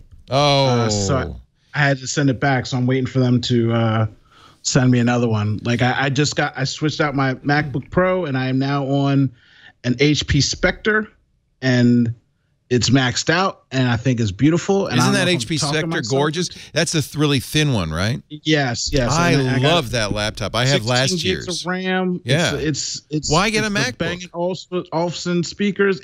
The speakers are actually really nice on this thing too for a laptop that's this thin. I'm thoroughly impressed with it and happy. I built a tower in the middle of the summer. I think I told you. Wow, so you're kind of dialed out of Apple, huh? Yeah, yep. The only thing I got left to get rid of is my my Mac Mini, and then I'll be good. I still got to keep my iPad though. Apple hasn't updated that Mac Mini in like 4 years. It's so sad. That's a great computer. I wish Apple would. They don't really seem to be very interested in Macintosh anymore, I have to say, despite this Mac Pro. So Google, I think, is having such success with this kind of poor man's AR, much like ARKit on Apple. They created, kind of in response, I think, to ARKit, AR Core. They had a much more sophisticated hardware-based augmented reality system called Tango. Nobody adopted it. There were only a couple of Tango phones, and now Google's actually shutting it down.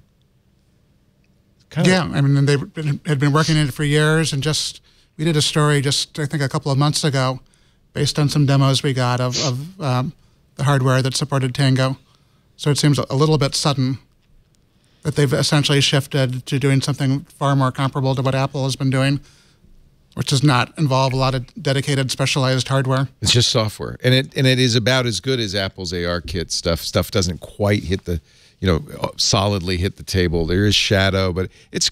I think the point is it's good enough, and I think what Google realized is nobody wants to buy a bigger, heavier, more expensive phone with Tango hardware in it when just doing it in software with the existing cameras is good enough for a lot. Tango came out of the same era as Project Aura, which were the smartphones. There were little modules you could piece together to design your own phone, which they also killed this year.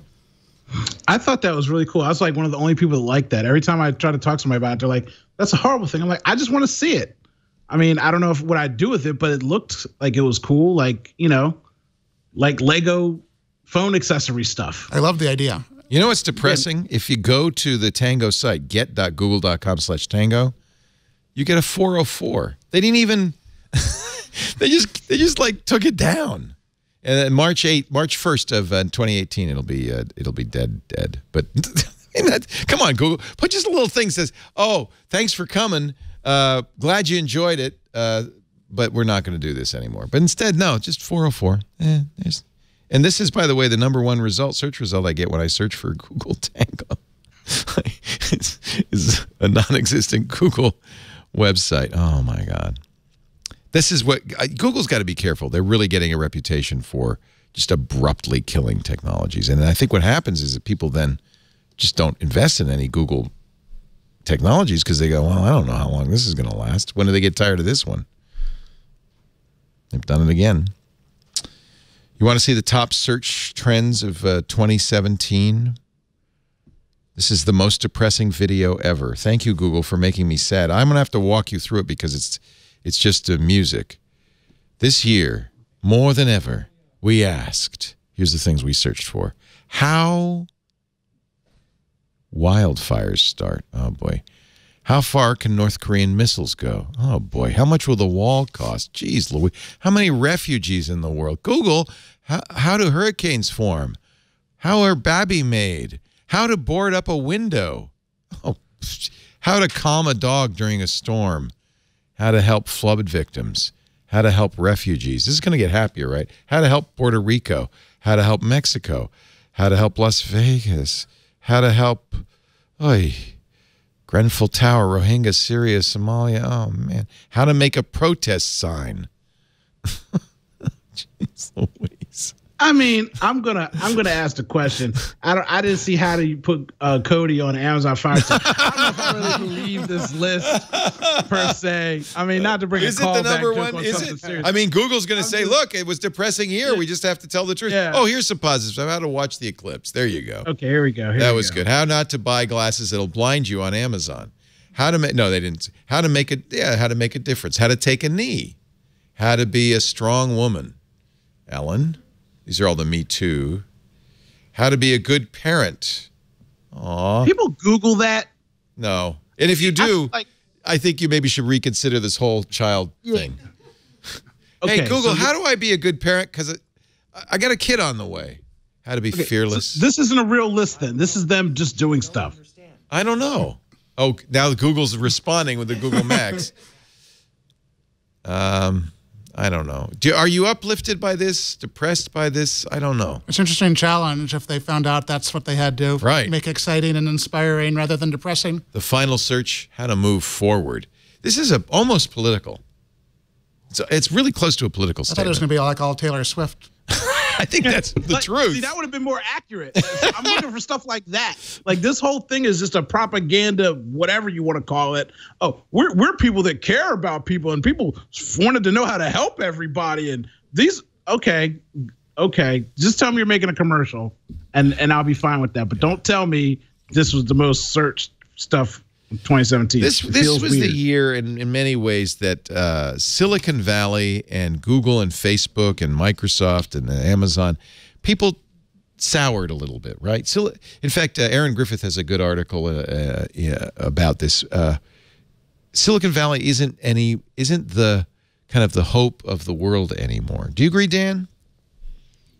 Hasn't been for a long time, and the difference, I think, this year is that Silicon Valley is starting to be like the Wall Street in 2009. It is, isn't it? Yeah. And that's, I didn't think it was going to get this far because I didn't really think that the tech people had quite the 10 ears that they proved to have at this point. But I think they finally know they have a problem, and hopefully will start working on it more seriously. But it's been depressing. When this article was first published on Back Channel, Wired's Back Channel, the title was "Techies Still Think They're the Good Guys. They're Not." But I note that it has now changed to the other tech bubble. Do you think people were like pissed off that she said that? I don't know, but I think the message is clear. What happened this year? I mean, was it the unicorns? Was it Uber? I think it was a combination of things. I mean, certainly Uber didn't help. Part of it. Yeah, but there's a general awareness that social networks have played an incredibly culpable role in the kind of degrading of everything in our conversations, in our politics, in our the way we relate to each other, as well as doing lots of great stuff. And I think that the response until recently had been, well, it really wasn't us, and we can't do anything about it. And I would say also we got to be careful that we get what we ask for if we really want them to be the editors of the internet. I don't. But there's this general sense that the tech business, partly because it's so damn rich, and a lot of people throughout this country and the world are starting to feel there's something that the power is a little too great. I think you're right. It started in Silicon Valley in 2016. Remember, in San Francisco, people egging the Google bus, protesting outside Kevin Rose's apartment, blaming him for what was happening. I was about to say, this has been, again, when you live outside of it, it's been a long time coming that this has been going on. People have been upset with the Valley and tech bros for a long time. But when you're that rich, you're above it, and you think that you are the good guys, but you're not. Average people can't afford to live, and they're living in a shack to serve you a burrito because they didn't learn code, and you're moving them out of their apartments so that you can have some kid come in and do whatever you want them to do and make stuff that doesn't make any sense. I hope you get acquired. I mean, it's really a weird thing. You got bodegas and companies coming out just doing dumb stuff, paying horrible PR people. So yeah, it's great to live on an island where you think that you're the coolest person in the world and people are giving you money for your idea, and maybe you make it, maybe you don't, but it's not a reflection of the country. And as far as the internet being the facilitators for negative connotations of conversations, guess what? There was a guy, forget the baseball game, but the guy blew the call. He got 10,000 letters in the first week, 100,000 letters in his lifetime about how he messed this up. People always been ignorant and rude. They just had to put a stamp on it. Now they can just click and do it. It's too easy. The world is full. The world is full of the worst people in the world and the best people in the world. It's a good. Unfortunately, you hear a lot more from the worst people. Hey, I hope it's a 60-40 ratio, because I know that there's 10% of the good people just saying like, look, I don't even want to be bothered with that. But I mean, the world's always been a good and a bad place. The internet just lets you see it if that's what you choose to see, more so than not. But people are generally inherently good, and hopefully things work out. And the bad news for Uber, which really kind of started in the spring with the Susan Fowler blog post that brought down Travis Kalanick, continues. In the Waymo Uber case, a letter has been revealed now. By the way, a letter which came from an Uber employee who has backed down a little bit on some of the claims in actual court testimony. But the former security employee at Uber said in his letter, this is the kind of thing that was going on. This comes from Amir Friday at The Information. This is his post. Unlawfully recording an employee conference call that was supposed to be part of Uber's anonymous and candid listening sessions after the company was accused of sexual harassment by Susan Fowler. Hiring CIA-trained operatives for things like recruiting someone on the senior leadership team of a rival to be Uber's spy. They were trying to turn executives from other companies, plus recruiting other informants who worked at rivals. Uber spoofing rider and driver accounts to gather data on rivals. Collecting detailed information about people who drove for rivals. If you drove for Lyft, Uber knew more about you probably than its own drivers. And 35,000 taxi driver records by hacking or outsmarting software meant to prevent automated downloading of website information.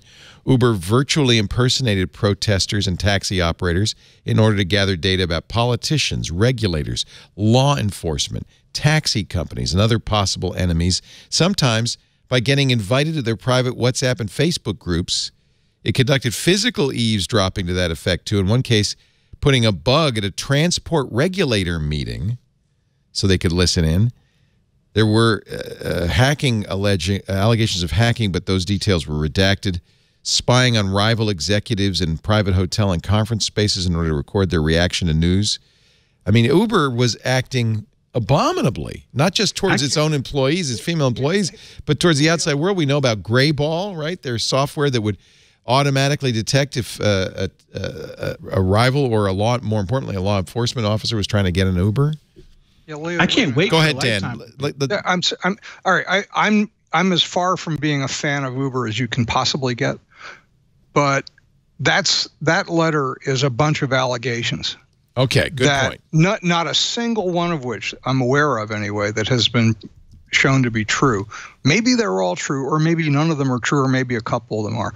I'm really wary of making any assumptions on that Dan. Particular thing. Good point.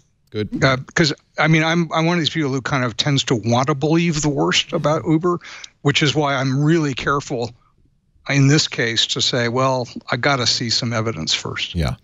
The letter was written by the attorney of a former Uber security employee, Richard Jacobs, and was sent to Uber's general counsel, Angela Padilla, after he left the company, and it showed up as part of the discovery during the trial. You can read the letter if you want. Recode has it. But that's a very important caution, and I'm glad you mentioned that, Dan. This is just one person's allegations. That's why I said it sounded like a Lifetime movie. I'm like, I'm listening. I remember reading.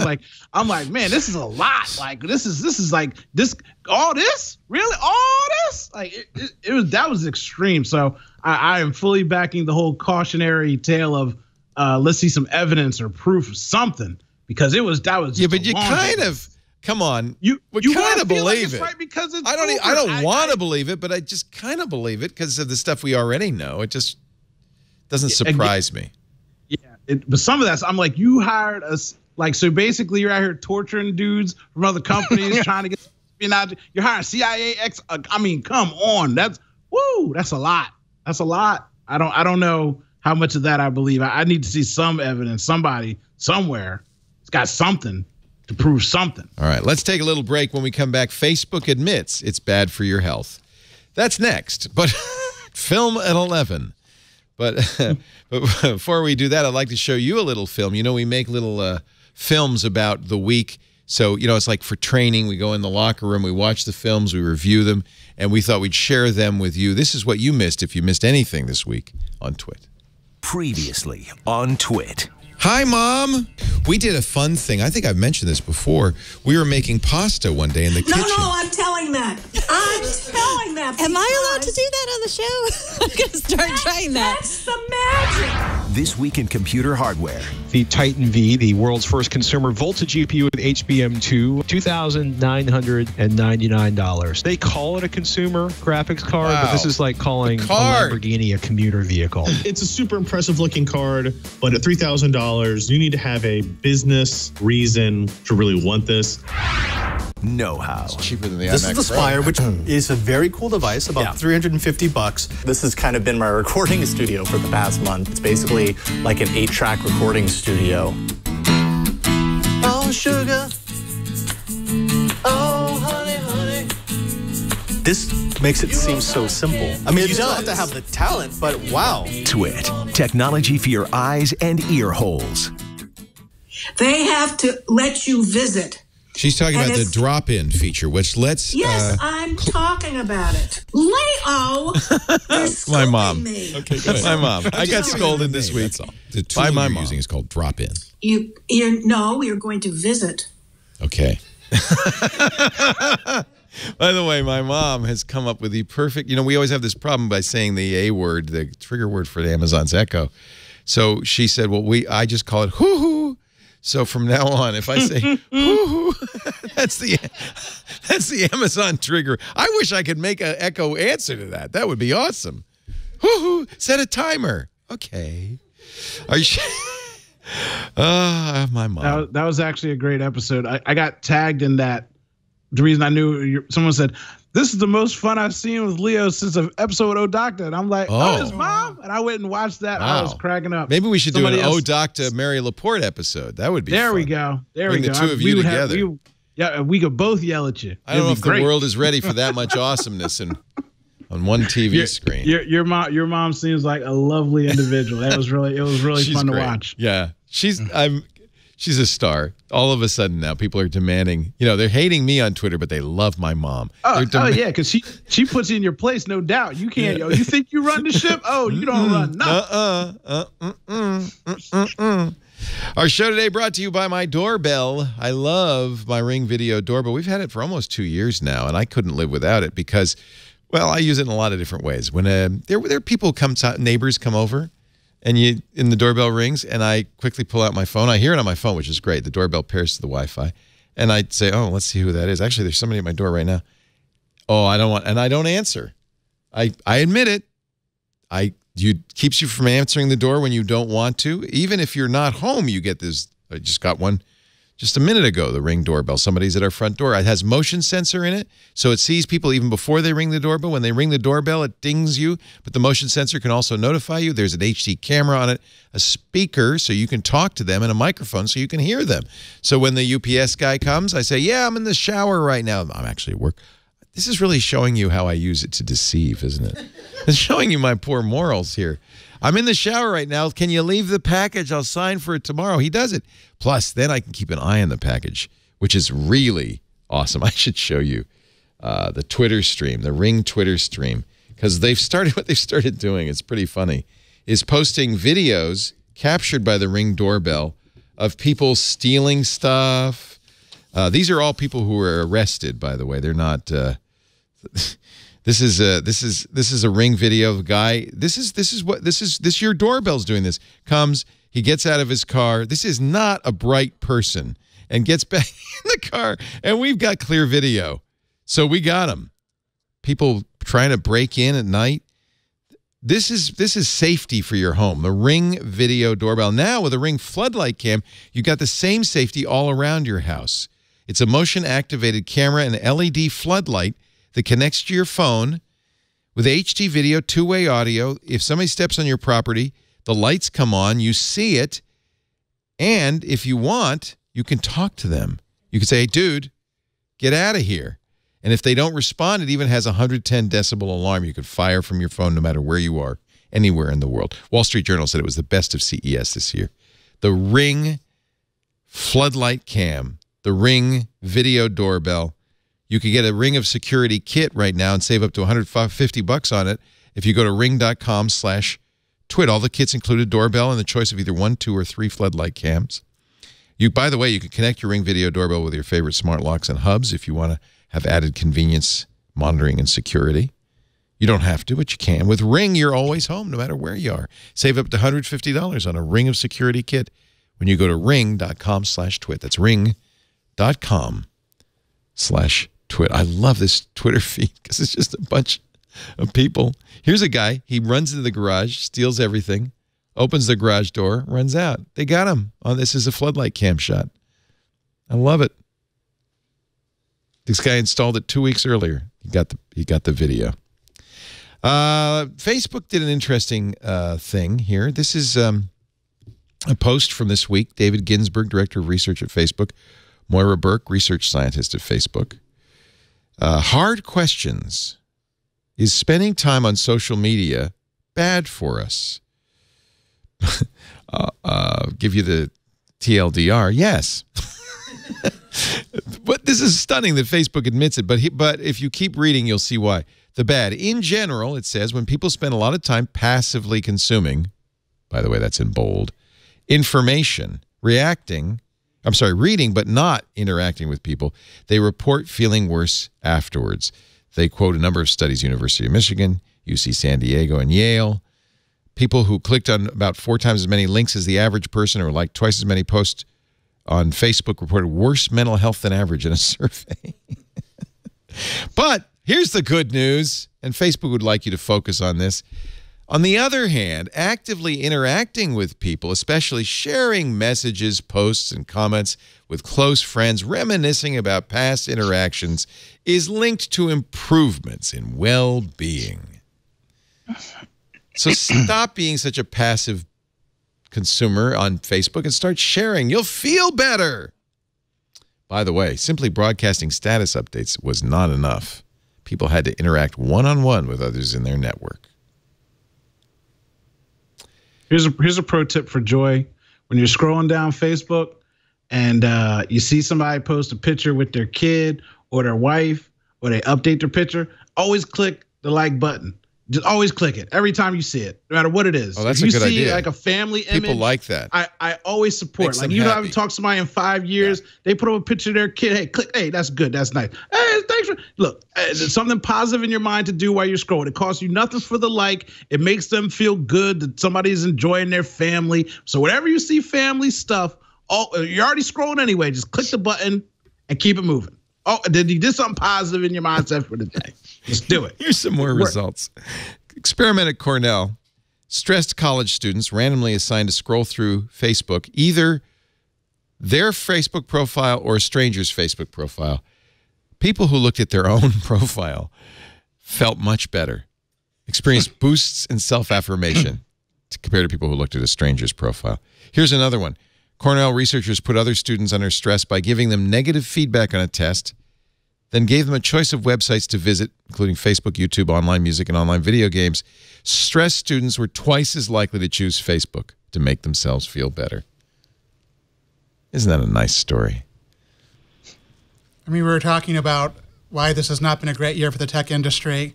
And I think stuff like this. Well, I mean, the year kind of started out with Mark Zuckerberg saying that he thought it was crazy for anybody to think that Facebook had any impact on the election, and whether it did or did not have any impact on the election, saying that he thought it was crazy was so dismissive. And I think Facebook is still kind of wandering around trying to get a sense of how to talk to the world about Facebook's impact on the world. And in this case, they're overcompensating by acknowledging that maybe Facebook is not entirely a good thing, and it's not all beer and skittles. But it's how you use it, right? And of course, it's in Facebook's interest that you share more on Facebook, obviously. I should say I see well, most of the interaction I see between people on my Facebook is positive. There's also a fair amount of negative interaction where people are interacting with each other to fight. Yeah. Oh, yeah. And I see a lot of unpleasant things to each other. And But my feed and your feed are very different. No two feeds are alike, right? Mine is mostly a good place. Is that because of who you followed, or I guess it is? I'm not entirely sure. My Twitter is also primarily a nice place. But now, Twitter, you can say, clearly it's because of who you follow, because it's less algorithmic. But Facebook, you don't really know. Facebook's got an algorithm. You don't know why Facebook's showing you what they're showing you, and it may not have anything to do with who you follow. And most of the negativity is political in nature, and people not gathering together and having a reasoned conversation about their differences, but screaming bloody murder at each other. Facebook suggests hit the snooze button. Hit the snooze button. Today we launched Snooze, which gives people the option to hide a person, page, or group for 30 days. You don't unfollow them, you don't unfriend them, and I presume they don't know you're snoozing them. Hit the snooze button. Millions of people break up on Facebook each week. Millions? Millions. I think it's probably more than that. They've got 2 billion users. It's probably hundreds of millions. Anyway, changing their relationship status from in a relationship to single. Research on people's experiences after breakups suggests that online and offline contact, including seeing an ex-partner's activities, can make emotional recovery more difficult. So there's a new tool called Take a Break, which gives people more control of when they see their ex on Facebook, what their ex can see, and who can see their past posts. This is an effort from Facebook to make sure you don't delete your account. That's all this is. Hey. I know you're upset right now. Relax. Just snooze them. Don't snooze them. You can snooze them. Okay, now back away. Bring the app back up. Okay, we cool? Okay, good. You're good. It's basically just a mechanism to make sure that people don't rage quit Facebook. And that's why they instituted this, because again, Facebook shows you who they want or think you want to see. I've got thousands of people I follow. I only see 32 people every single day. And every once in a blue moon, somebody else cracks the surface. I'm like, oh, you're not dead? Wow, that's cool. So Facebook is just doing this so you don't rage quit them. Roland in our chat room quotes Bishop Barkley, says, if everybody snoozes everybody else, does Facebook disappear? I don't think it's obviously great, by the way, if looking at my own Facebook makes me feel great, because some of the efforts Facebook goes through to make me feel great are so incredibly artificial. Like, those videos you guys they get send egged you. on Yes. to wish happy. Every week, Facebook takes a more active role in telling me to wish my friends a happy birthday. For a while, they were even auto-filling out the sentiments I could send my friends on their birthdays. It's hard for me not to start. This year has been tough, but start thinking of Facebook as, frankly, a malign influence on our society. And I don't see any benefit. There is actual good stuff for me on Facebook too. There are instances of my friends being nice to me in a way which I am fairly sure was not manufactured by Facebook. I like your stuff, but I mean, wouldn't it be better to call them and maybe go have a drink together? Or I just feel like that. It's such an artificial environment, and I just, who's going to defend Facebook? Anybody want to defend Facebook? Say, I get so much value out of it. And I think Facebook at its best is everything they say about Facebook being good is true. In some cases, I think in some cases it is a profoundly good thing. Has it changed the world in a positive way? It has, because it's opened up windows and avenues for people that never had an opportunity to see the world, reach the world, view the world. They're building space planes to bring internet to underdeveloped countries. There are a lot of positive things to talk about. At the end of the day, it comes down to the individual, okay? First things first, when I was in the hospital, again, my phone was dying. So I posted on Instagram like, hey, because I was sick all day. I was like, if anybody's looking for me, my phone's dead, but I'm here. And people knew where I was and they knew what was going on. So people weren't worried about me when I disappeared for a day and a half. That's a good use. And secondly, again, it goes down to personal usage. My daughter comes to me and she says, Dad, how do I make a new Instagram name? And I said, well, why do you want to do that? She said, well, all my friends did it. I said, well, why did your friends do it? Oh, they wanted to do a thing so they could get more followers and they think they need to change their name. And I said, well, if you change your name and you're putting up the same content, do you think it's going to do any better for you just because you have a name change? She's like, no. I said, wouldn't you want to just change your content on the name you have and grow that following? She said, yes. And so she didn't change her name. These are conversations that I have with my child when she talks to her friends and says, it's not about how many likes you get. It's about what you put up and if you had fun and you liked it yourself. Why? Because I've taught that to her and I've instilled that in her, to which she in turn instills into her other friends. So as people, we need to do better with the technology and the devices we have. So that's that in my perspective. All right. Enough said. Twitter has announced support for threading in tweets. Now you can really do tweet storms better. I don't know if that's a good thing. I have to say, we were all very worried about 280 character tweets, and that's turned out to be great. Yes? Yeah. Yep. People aren't over tweeting. They're still trying to be concise. But when you need a little extra to say something, instead of crazy abbreviations and kind of cryptic hashtags, you can say it. You disagree? You think you'd rather see short Twitter back? I think I like short Twitter. I think the spirit of 140 should live on. At first, I was only going to do 140. Then I realized that because they don't give you a count but show that little circle, it's very hard. You can't tell. To actually stick to that. You can't tell. I have tried to make the little circle go no further than roughly the bottom point. Did you succeed? And with for the most part, yeah. With this I think be as concise as you need, but you've got a little more room. Be as concise as you can, but use the space you need if you need it. I've been accidentally tweet storming because it's very easily to accidentally append Show me how that works, because I don't know. So if I make a... When you do a tweet, there's a little plus sign, which lets you do more. And some people like Tweetstorm say that this is actually not good, because when you do a Tweetstorm the old way, people start to respond to you. And by the time you finish your Tweetstorm, you've taken into consideration other Twitter users. And this thing is designed to let you compose all your tweets without seeing how people are reacting. So did I close it prematurely? Sorry, start a tweet. I did. I sent a tweet. This is my first tweet. Go back and start a new one. Start a new tweet. Okay. Say something. This is my second. Okay. And there's a little plus sign next to your tweet button. And now I can do more. Add another tweet. This is the third tweet. And you can just keep on doing that. Magic. It's a way to queue up a bunch of tweets. Oops, I pressed send. I got to stop pressing send. You do. You really do. Oh, man. Okay, so you could... How many can you do? Is there a limit? I believe there's no limit. I'm not a fan of the tweet storm. In fact, what I feel like these days, people, instead of writing a blog post, they'll tweet 40 tweets. And then I have to go read them. Don't you hate that? The other thing they did, which in some ways is better, is there's a if you're looking at a tweet that's in part of a tweet storm, there's a link now that lets you go to the top of that thread. That would help. At least I could read them in order. When you're live tweeting a movie and ruining Star Wars for people, this comes in handy. I did live tweet the projector stopping, but I didn't tell any spoilers. So you think it's a bad trend, Dan? I was against the 280 also, and then I totally changed my mind.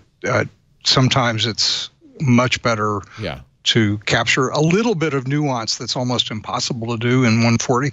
I have not used this tweet storm feature in at least the new thing, but I don't do them that often, and I completely agree with you that it's a form that should never have to have been invented. It would be better if people, just do a blog post, okay? Thank you, and then point to it on Twitter. I'll click. I really will.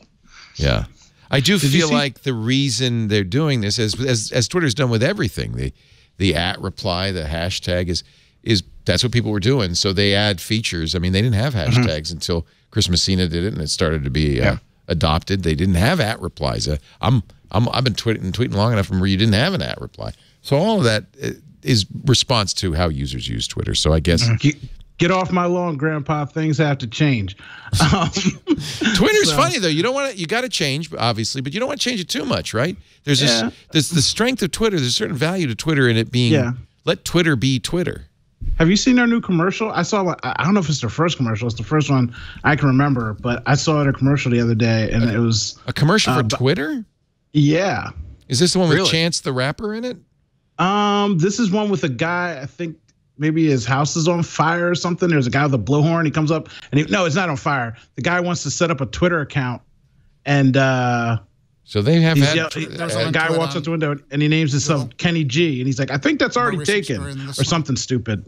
So I get this is a Twitter ad from June. Here's one hilarious new ad. Oh, it's hilarious. Oh, this is the bullhorn. There it is. There you go. All right, shall we watch it? Let's watch it. No, it's not great. Well, too late. I like watching things. It's not great. Okay. So scary clown marionettes. House on fire. Understand this. He doesn't know what's. 1034. Where is he? Second floor. Guy's a mess. This doesn't make any sense. He's trying to read Twitter. He's trying to learn how to tweet. Brought my own. Kevin, I'm here to help. Don't worry. It's just Twitter. But how do I even get started? Just press the button and pick a name. Come on, Kevin. Let's go Twitter. My name's not Kevin. It's Kenny. Kenny G. Hold on, your name is Kenny G? Oh, the name's already taken. Yeah, I'm less surprised than you are. I should just quit. How about Notorious Kenny G? It's available. I do like that. Now it wants to know my interests. Entertainment, comic books. So this is directly addressed at the problem Twitter's had with onboarding people, There's a lady over here that likes geodes. Who doesn't love geodes? Many people. I like geodes. Kenny, keep following. Joe Bruin? K-pop? Thanks for the follow. Come on, Kenny. I want you to come out here and follow everyone. You can do it. Just follow all. Oh, don't. No, Kenny. Oh. Every one of you, this is awesome. That's really interesting. So this is Twitter directly responding to the problems it's had with growth, right? To be fair, the ad I saw was only like 10 seconds. I didn't see that full ad. That full ad made it better. That was better. A minute and 30. But it's about how to sign up for Twitter. I kind of like it. Yeah. Where are we going to see it? By the way, that's on Crackle when you're binge watching Startup season 2. They're not buying the Super Bowl. Maybe they will. You think they'll be buying the Super Bowl for this one? The guy with the bullhorn is a comedian, Ramesh Ranganathan. I didn't know that, but so they hired a comedian to do it. Made it extra funny. There's another one you want to see? You got another ad? What are they doing? They're not even paying for these ads. Here's another one. Let's go Twitter Explore. Okay, this is how you explore on Twitter. What do I do? He's running down the How do I explore? The road, and he's... Don't worry, mate. It's just Twitter. The guy going by in a... Hope you don't mind the company, but obviously I don't run. Who are you? Same guy. But don't worry about it. He's on one of those weird segways that doesn't have handles. What I need you to do, just click on the little magnifying glass thing there, Julio. I think I can do this. Come on, let's go exploring together. Okay. Your back is very sweaty, but I'm so excited about this, I'm going to ignore that. Okay. Yeah. You're doing really well. Thanks, man. Just keep scrolling. It's going to be wicked. I feel like that might be ad-libbed, right? Whoa. Candace Parker? It's the Explore tab. Listen to Candace. Explore. Astronauts. Nice. Dude, you're into ninjas. Yeah. That's it. Keep exploring. So this really, I mean, it's... Things I like. This is the first time I've seen a Twitter ad that actually made sense. Like, this is how you use Twitter. You just mastered Twitter. Yeah. Wow, that's rad. Yep, and they're constantly evolving. Will this work? You think? Do you think there are people out there who don't use Twitter because they don't know how to use Twitter, and they're just dying to use Twitter, and they're gonna now? You got to try, right? I don't know if they're going to because of this ad, but I mean, maybe somebody sees it and wants to give it a try. That's the whole point of advertising. I don't know if it's going to work, and I'm a Twitter user, so I can't even speculate on that usage. But there is a vast difference between the average person that uses Facebook versus the average person that's on Twitter. So Twitter's harder to use. Here's a little tip. Maybe Twitter should make an ad on this. If you see a video with baby poop, don't click on it. What? Twitter baby poop video launches spam. So, so it's a video that looks to be a video of a kid and I don't know what. And the dog, it says baby poops in his onesie, but dog's response leaves Milia, and then you got to click it now. I double dare you. No, it's a malicious app that gains access to your Twitter feed, spamming links from a viral video website. So by the way, people who got bit by this, Fox News pundit Brit Hume, New York Times literary critic Dwight Garner, at least 2 people who have an interest in baby poop. So here's the key, folks. If you're new to Twitter, if you've been watching the ads and you say, I want to be on Twitter, if you click on something that says now you need to connect to your Twitter account, don't. Simple enough. If it says this can tweet on your behalf, don't, because it will. All right, the Mirai botnet. Man, this was a big story a year ago, October 2016. A botnet of 600,000 bots, mostly made up of commandeered, poorly secured routers and internet video cameras, IoT cameras. It turns out, I think at the time, do you remember this Mirai net? Remember it brought down DYN, big internet DNS server, and brought down big chunks of the net. And I thought at the time, because it was right before the election, oh, this is, a state actor, right? Something like North Korea's doing. Now it's some guy in his Rutgers dorm room. Some guy who apparently it was not even super sophisticated. It was just kind of clever. Not a bright guy.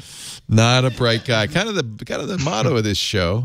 A guy who wanted to make money by helping people get rid of their Minecraft enemies. Yeah, so I guess there are Minecraft servers. First, they started by running Minecraft servers. He was a Rutgers student and 3 friends. All in their 20s. And first they were running a Minecraft server, making a little money on that. But then what they discovered was that in some of these Minecraft games like Capture the Flag, you can win if you can get your opponent off the net. So they created a custom tool that you could rent to DDoS the guy you're playing with. And he's knocked off the net and you win, which is not very nice. Not very cool. But then they thought they hadn't intended to bring down the internet. they thought there was a market for this DDoS for hire service called a VDOS. And I guess they were starting to make some money on this. They were renting it out. And eventually, it got bigger than they ever realized. The security industry was really not aware of the threat until mid-September. They figured out how to stitch together multiple exploits with multiple processors. So they were kind of sophisticated, right? And they got over 100,000 bots. And then from there, they went to 200,000 to 300,000 infections. And ultimately, at the end of it, it was 600,000 bots. The FBI says these kids are super smart, but they didn't do anything high level. They just had a good idea. They didn't really hack these devices. These were such poorly designed Internet of devices. They had hardwired login and password. It was kind of easy. It was easy. So they searched for them, found them, took them over. They infected devices all over the world, but particularly Brazil, Colombia, Vietnam, and China. Some of the world's top manufacturers of consumer electronics lack sufficient security practices to mitigate threats like Mirai. In other words, hardwired passwords, and they didn't have any way to update the firmware. So I'd say it's more than some. I think it's probably almost all. It's very common. Yeah. It's amazing. Yeah. Mirai was an insane amount of firepower, said one security expert. It was just these kids. It was just these kids. They even blocked or blasted Brian Krebs' blog, knocking it off for 4 days. They took down Akamai, which Krebs had been using to mitigate DDoS, one of the largest bandwidth providers on the internet. They actually had to drop Krebs' site. Remember that? Because they said, we can't afford to protect you against this. Just some guy in a Rutgers dorm room. It's Louise. This was unsealed during the prosecution, so the FBI caught him, and I guess they're prosecuting. But wow, that was kind of a revelation. Can I make a request? Yes. After we get done talking about WordPress, can we talk about these Amazon stories, like the Target acquisition and the Google and Amazon talking about YouTube before we get out of here today? I'd like to hear your opinion on it. Yes, absolutely. A couple more stories, then we will take a break. Yeah. Oh, you know what? We should take a break now, shouldn't we? We're at the 2-hour mark. Good thinking, Owen J.J. Stone. Oh, doctor. I'm here for you, Uncle Theo. Always good on the timing. Our show today brought to you by WordPress, who brings you my blog, leolaporte.com. I am a big fan of WordPress. Started using it way back in the early days with Matt Mullenweg, and I ran my own WordPress server for years. I finally moved to WordPress.com because I realized, A, it was less expensive to let them do the hosting, and B, I didn't have to spend any time managing the software, patching the stuff, installing plugins. They did all the work. And I love it. Plus, with WordPress.com, you're now in a community where other WordPress.com people can follow you and share your site. It helps promote you. WordPress.com. You know, 29% of all the websites in the world run on WordPress. Some of the biggest websites. You know that Facebook blog post I was just showing you? Facebook announcing, you know, it's better if you use Facebook if you share. That was on WordPress.com site.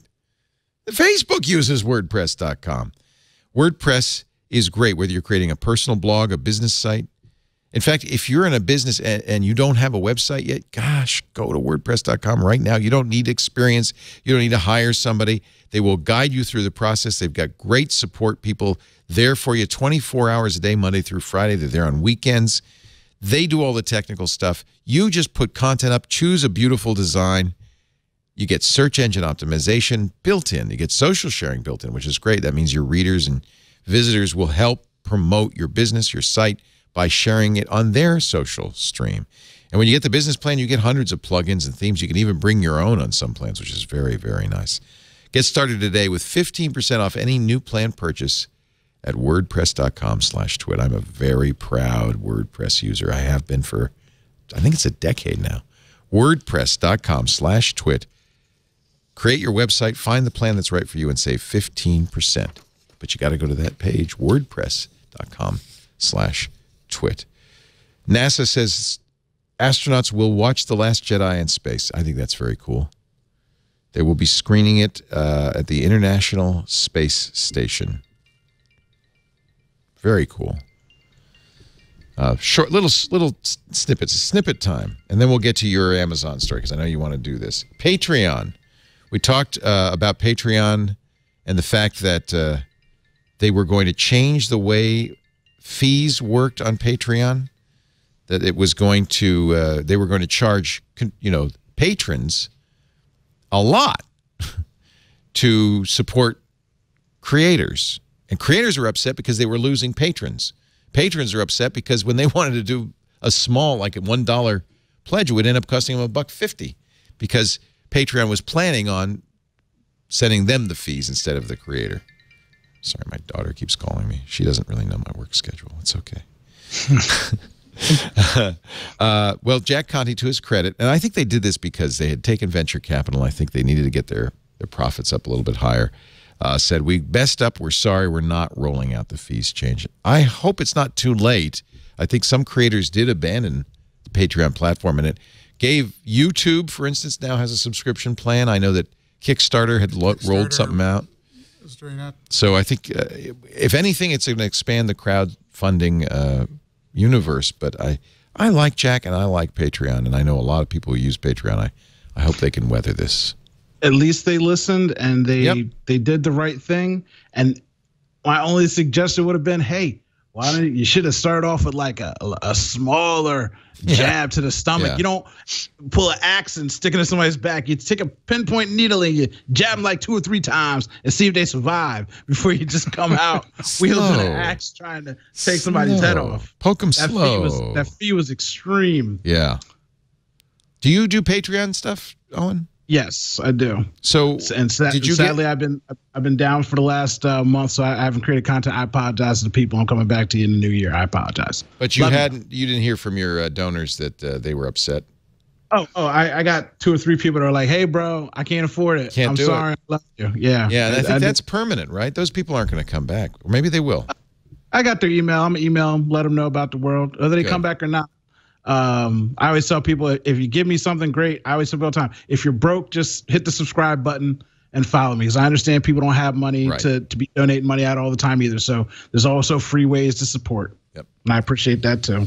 So your story, which is kind of a surprise, Amazon is going to start selling once again Apple TV and Google Chromecast on their site. They didn't for the longest time. It competes against Fire TV. Why? And what do you think that means, Owen? Amazon, the same reason I want to talk about the Target deal, Amazon wants to sell everything. Yep. And they have something that's in direct competition with them, but it also sells like hotcakes, but it also relates to their other products because some of their products say, oh, we work with Google Home. And then people see that they can't buy it all there in a bundle. They might go somewhere else and buy that option as a bundle package. So they want to sell everything. They need to sell everything. So I feel like that's why they're bringing it back in-house so they don't lose opportunities with all these smart home devices for a person that might not want Amazon, Alexa, Echo, whatever. Hoo-hoo. Hoo-hoo. That's it. Hoo-hoo. I always stump myself because I'm trying not to say it. Yeah. I will bring hoo-hoo into the brain. I don't understand why Amazon stopped selling it. I mean, certainly any retailer can choose not to sell a product. Oh, it seems kind of silly. I mean, it seems silly, yeah. And but now they have an incentive to start doing it because YouTube made it impossible for YouTube to work on Amazon's Echo show. And that hurt us because people could watch our videos by saying, "Whoo, watch Twit live on YouTube." And you used to be able to watch the video. Now you can't. You can get the audio, but you can't watch the video. And that was a back and forth thing.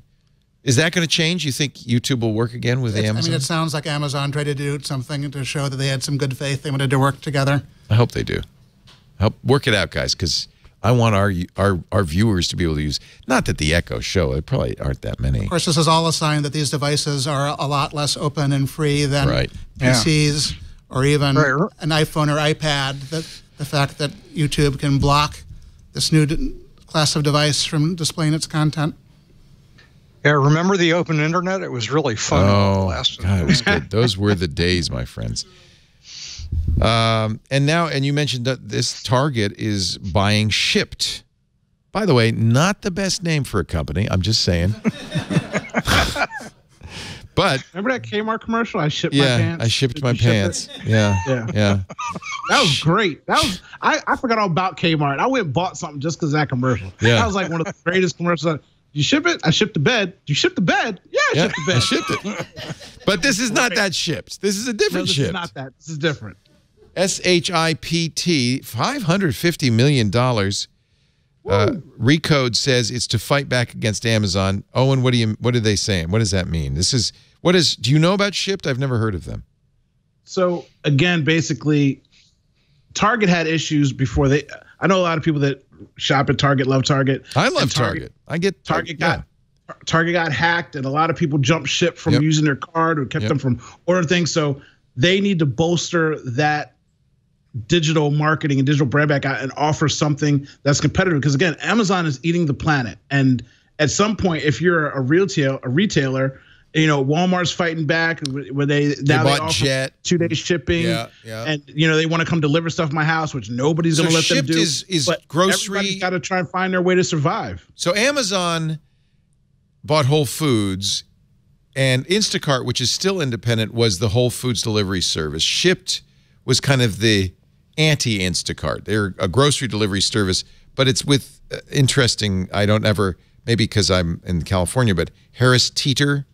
I don't know that. Meyer, and Texas grocery giant HEB. So this is None Target. Of which are in my area either, not in my area. So this gets Target into that same-day delivery thing. And Amazon, I mean, it feels like about half the stuff I see on Amazon can now get to me same day, which was not true a year ago. Right. And it's really ramping up. And it makes it way more compelling as an alternative. Should we as consumers, Meyer, M-E-I-J-E-R is pronounced Meyer. Should we as consumers be rooting for these other guys? Because I fear the day when Amazon literally does what you said, Owen, have a piece of every transaction online, and we have suddenly that monopoly means we're out of control. We have no control over. We should certainly be rooting for competition. We should be rooting. Absolutely. Yeah. They're secretly doing what Walmart did. I have a friend who his family business is something benign. His family business made a fitting for pipes. They were one of only 2 companies in the country that made this fitting because not that many people need it, but it's an industry of their own. They make a lot of money with this. Amazon came in, bought their whole inventory. Then the next year they bought the company, and now they work for Amazon. And now Amazon has bought the other company, and they own a monopoly on these pieces for these pipes. So they're the only people that you can get them from, and they can charge whatever they want, and they get a piece of it. And that's just one instance of a company. I knew the person personally. I'm thinking, how many people are they doing that to? Because that's what Walmart does. They say, oh, mom and pop shop, you make these beads? Cool, we need 10,000 of them. Wow, I'm gonna stop selling everybody else and only sell to Walmart. Then next year, Walmart's like, cool, we're gonna buy all of them, and now we're only gonna pay you half the price because you don't have customers anymore. Monopoly. Let's go. And it's just, Amazon is just a secret beast on the globe, and they just want to nickel and dime everybody. Yeah, I think you're right. I think that will happen. Last story. I wish we had Clayton Morris here for this because Clayton, anytime he's on, he says, Leo, UFOs are real. I am not a believer. I'm not a believer. I concur. You think that you're the only being in this universe? That's just silly, sir. Continue. I'm not saying there's no life elsewhere in the universe. I'm not saying that. But I'm saying anyway, it turns out the Air Force has for years had a secret program called the Advanced Aerospace Threat Identification Program. It was in the DoD budget, but it was hidden dark money, $22 million over the last few years. The Defense Department never acknowledged it. It shut it down in 2012. It was Harry Reid who started it. But Harry was influenced by his billionaire entrepreneur friend, Robert Bigelow, who continues the program. Bigelow is convinced, absolutely convinced, aliens exist and that UFOs have visited the Earth. Reid, of course, is retired from Congress. He says, I'm not ashamed or embarrassed or sorry I got this thing going. I think it was one of the good things I did in my congressional service. I did something no one else has done before. He did it with Ted Stevens of The Internet is a Series of Tubes fame, the late Alaska Republican Senator, and Daniel Inouye from Hawaii, both have passed away. They had a secret meeting in which they agreed to fund this with dark money. Apparently, it's no longer funded, but the search still goes on. There is a reasonable thing, if you ask me, for the DoD to do this, because they're not necessarily asserting that it's aliens, it's flying saucers. What if it's a foreign power that has some amazing technology? We should at least investigate why Air Force pilots are seeing hyperspeed things flying around. But I think in most cases, come on, it's optical illusions. What do you think? Yeah. You believe in UFOs? I'm not talking about life in the universe. That's different. There was a giant Air Force study of UFOs in the 1947. Late 60s, early 70s. Yeah, it went through 47 through 69. And Project Blue Book. It was an amazing thing. I know about it because my father worked on it. No kidding. No kidding. Yeah, he was the editor of the thing. What? Yeah. That's cool.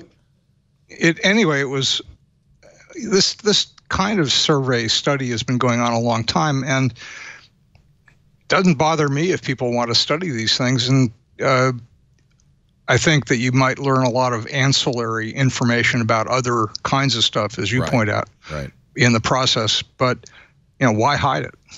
The Project Blue Book investigated 12,000 claimed UFO sightings in its 22-year period.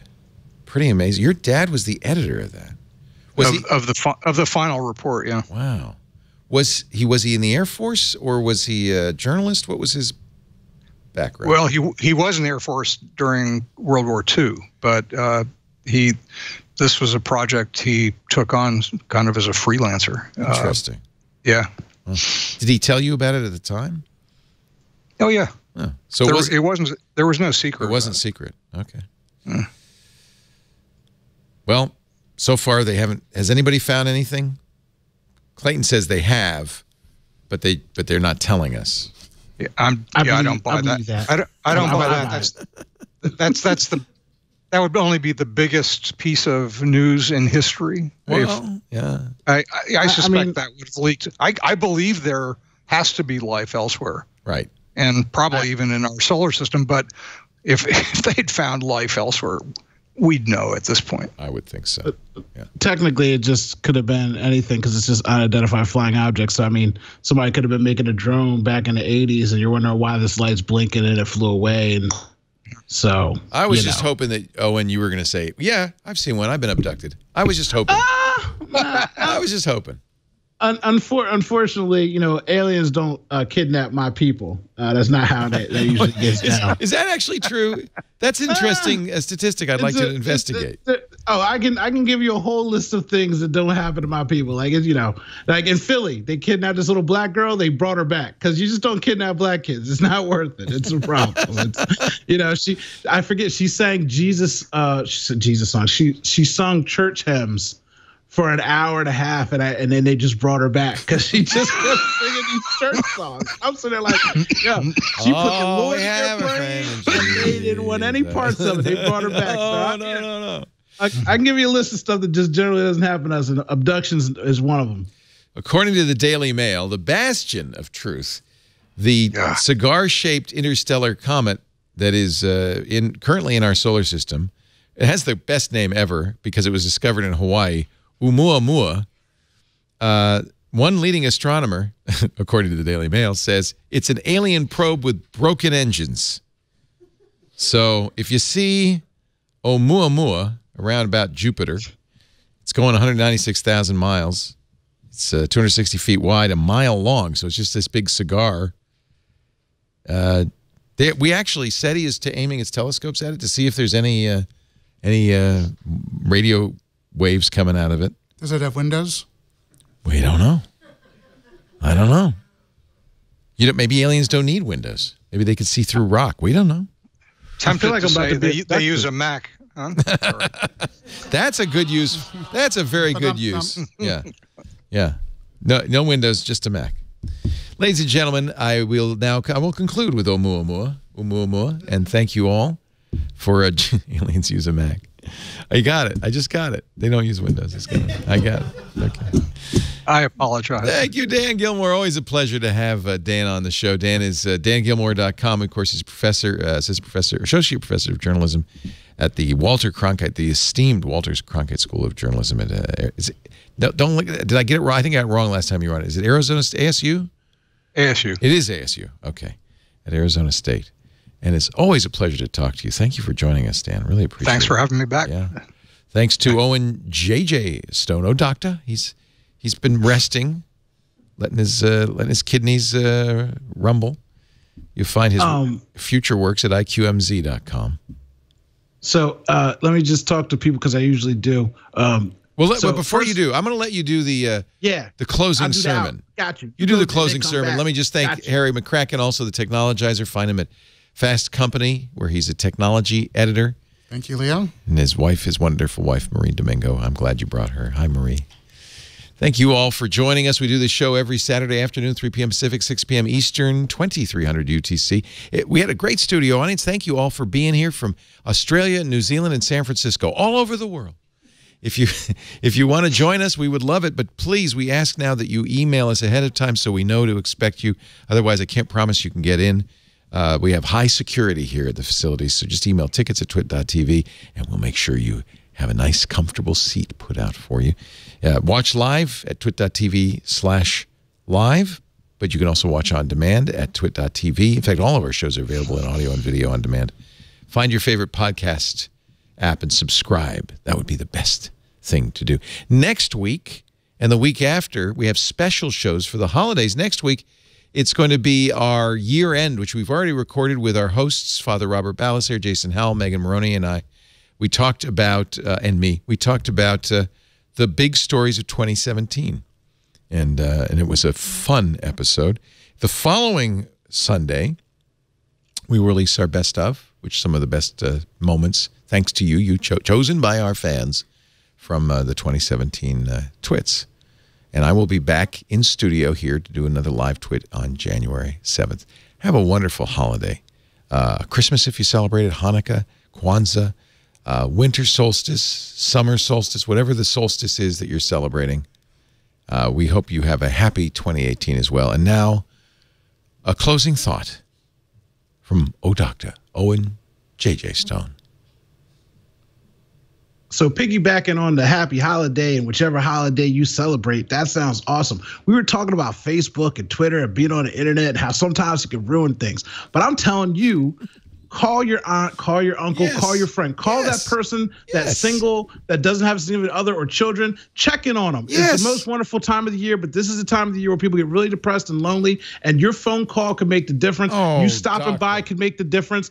You sending a Christmas card or a holiday card can make the difference. If you want to make a difference in somebody's life, just reach out to them. Send a text message, make a phone call. Tell somebody you love them, like I tell Uncle Leo I love him. I love you, Owen. I love you, Owen. 'Tis the season. We're ready for the new year. Do something positive. Check in on somebody because you never know, they might need it. Another twit's in the can. Happy New Year, Doctor. We'll see you next time. Another twit is in the can. That's a beautiful sentiment. Yeah. Right on.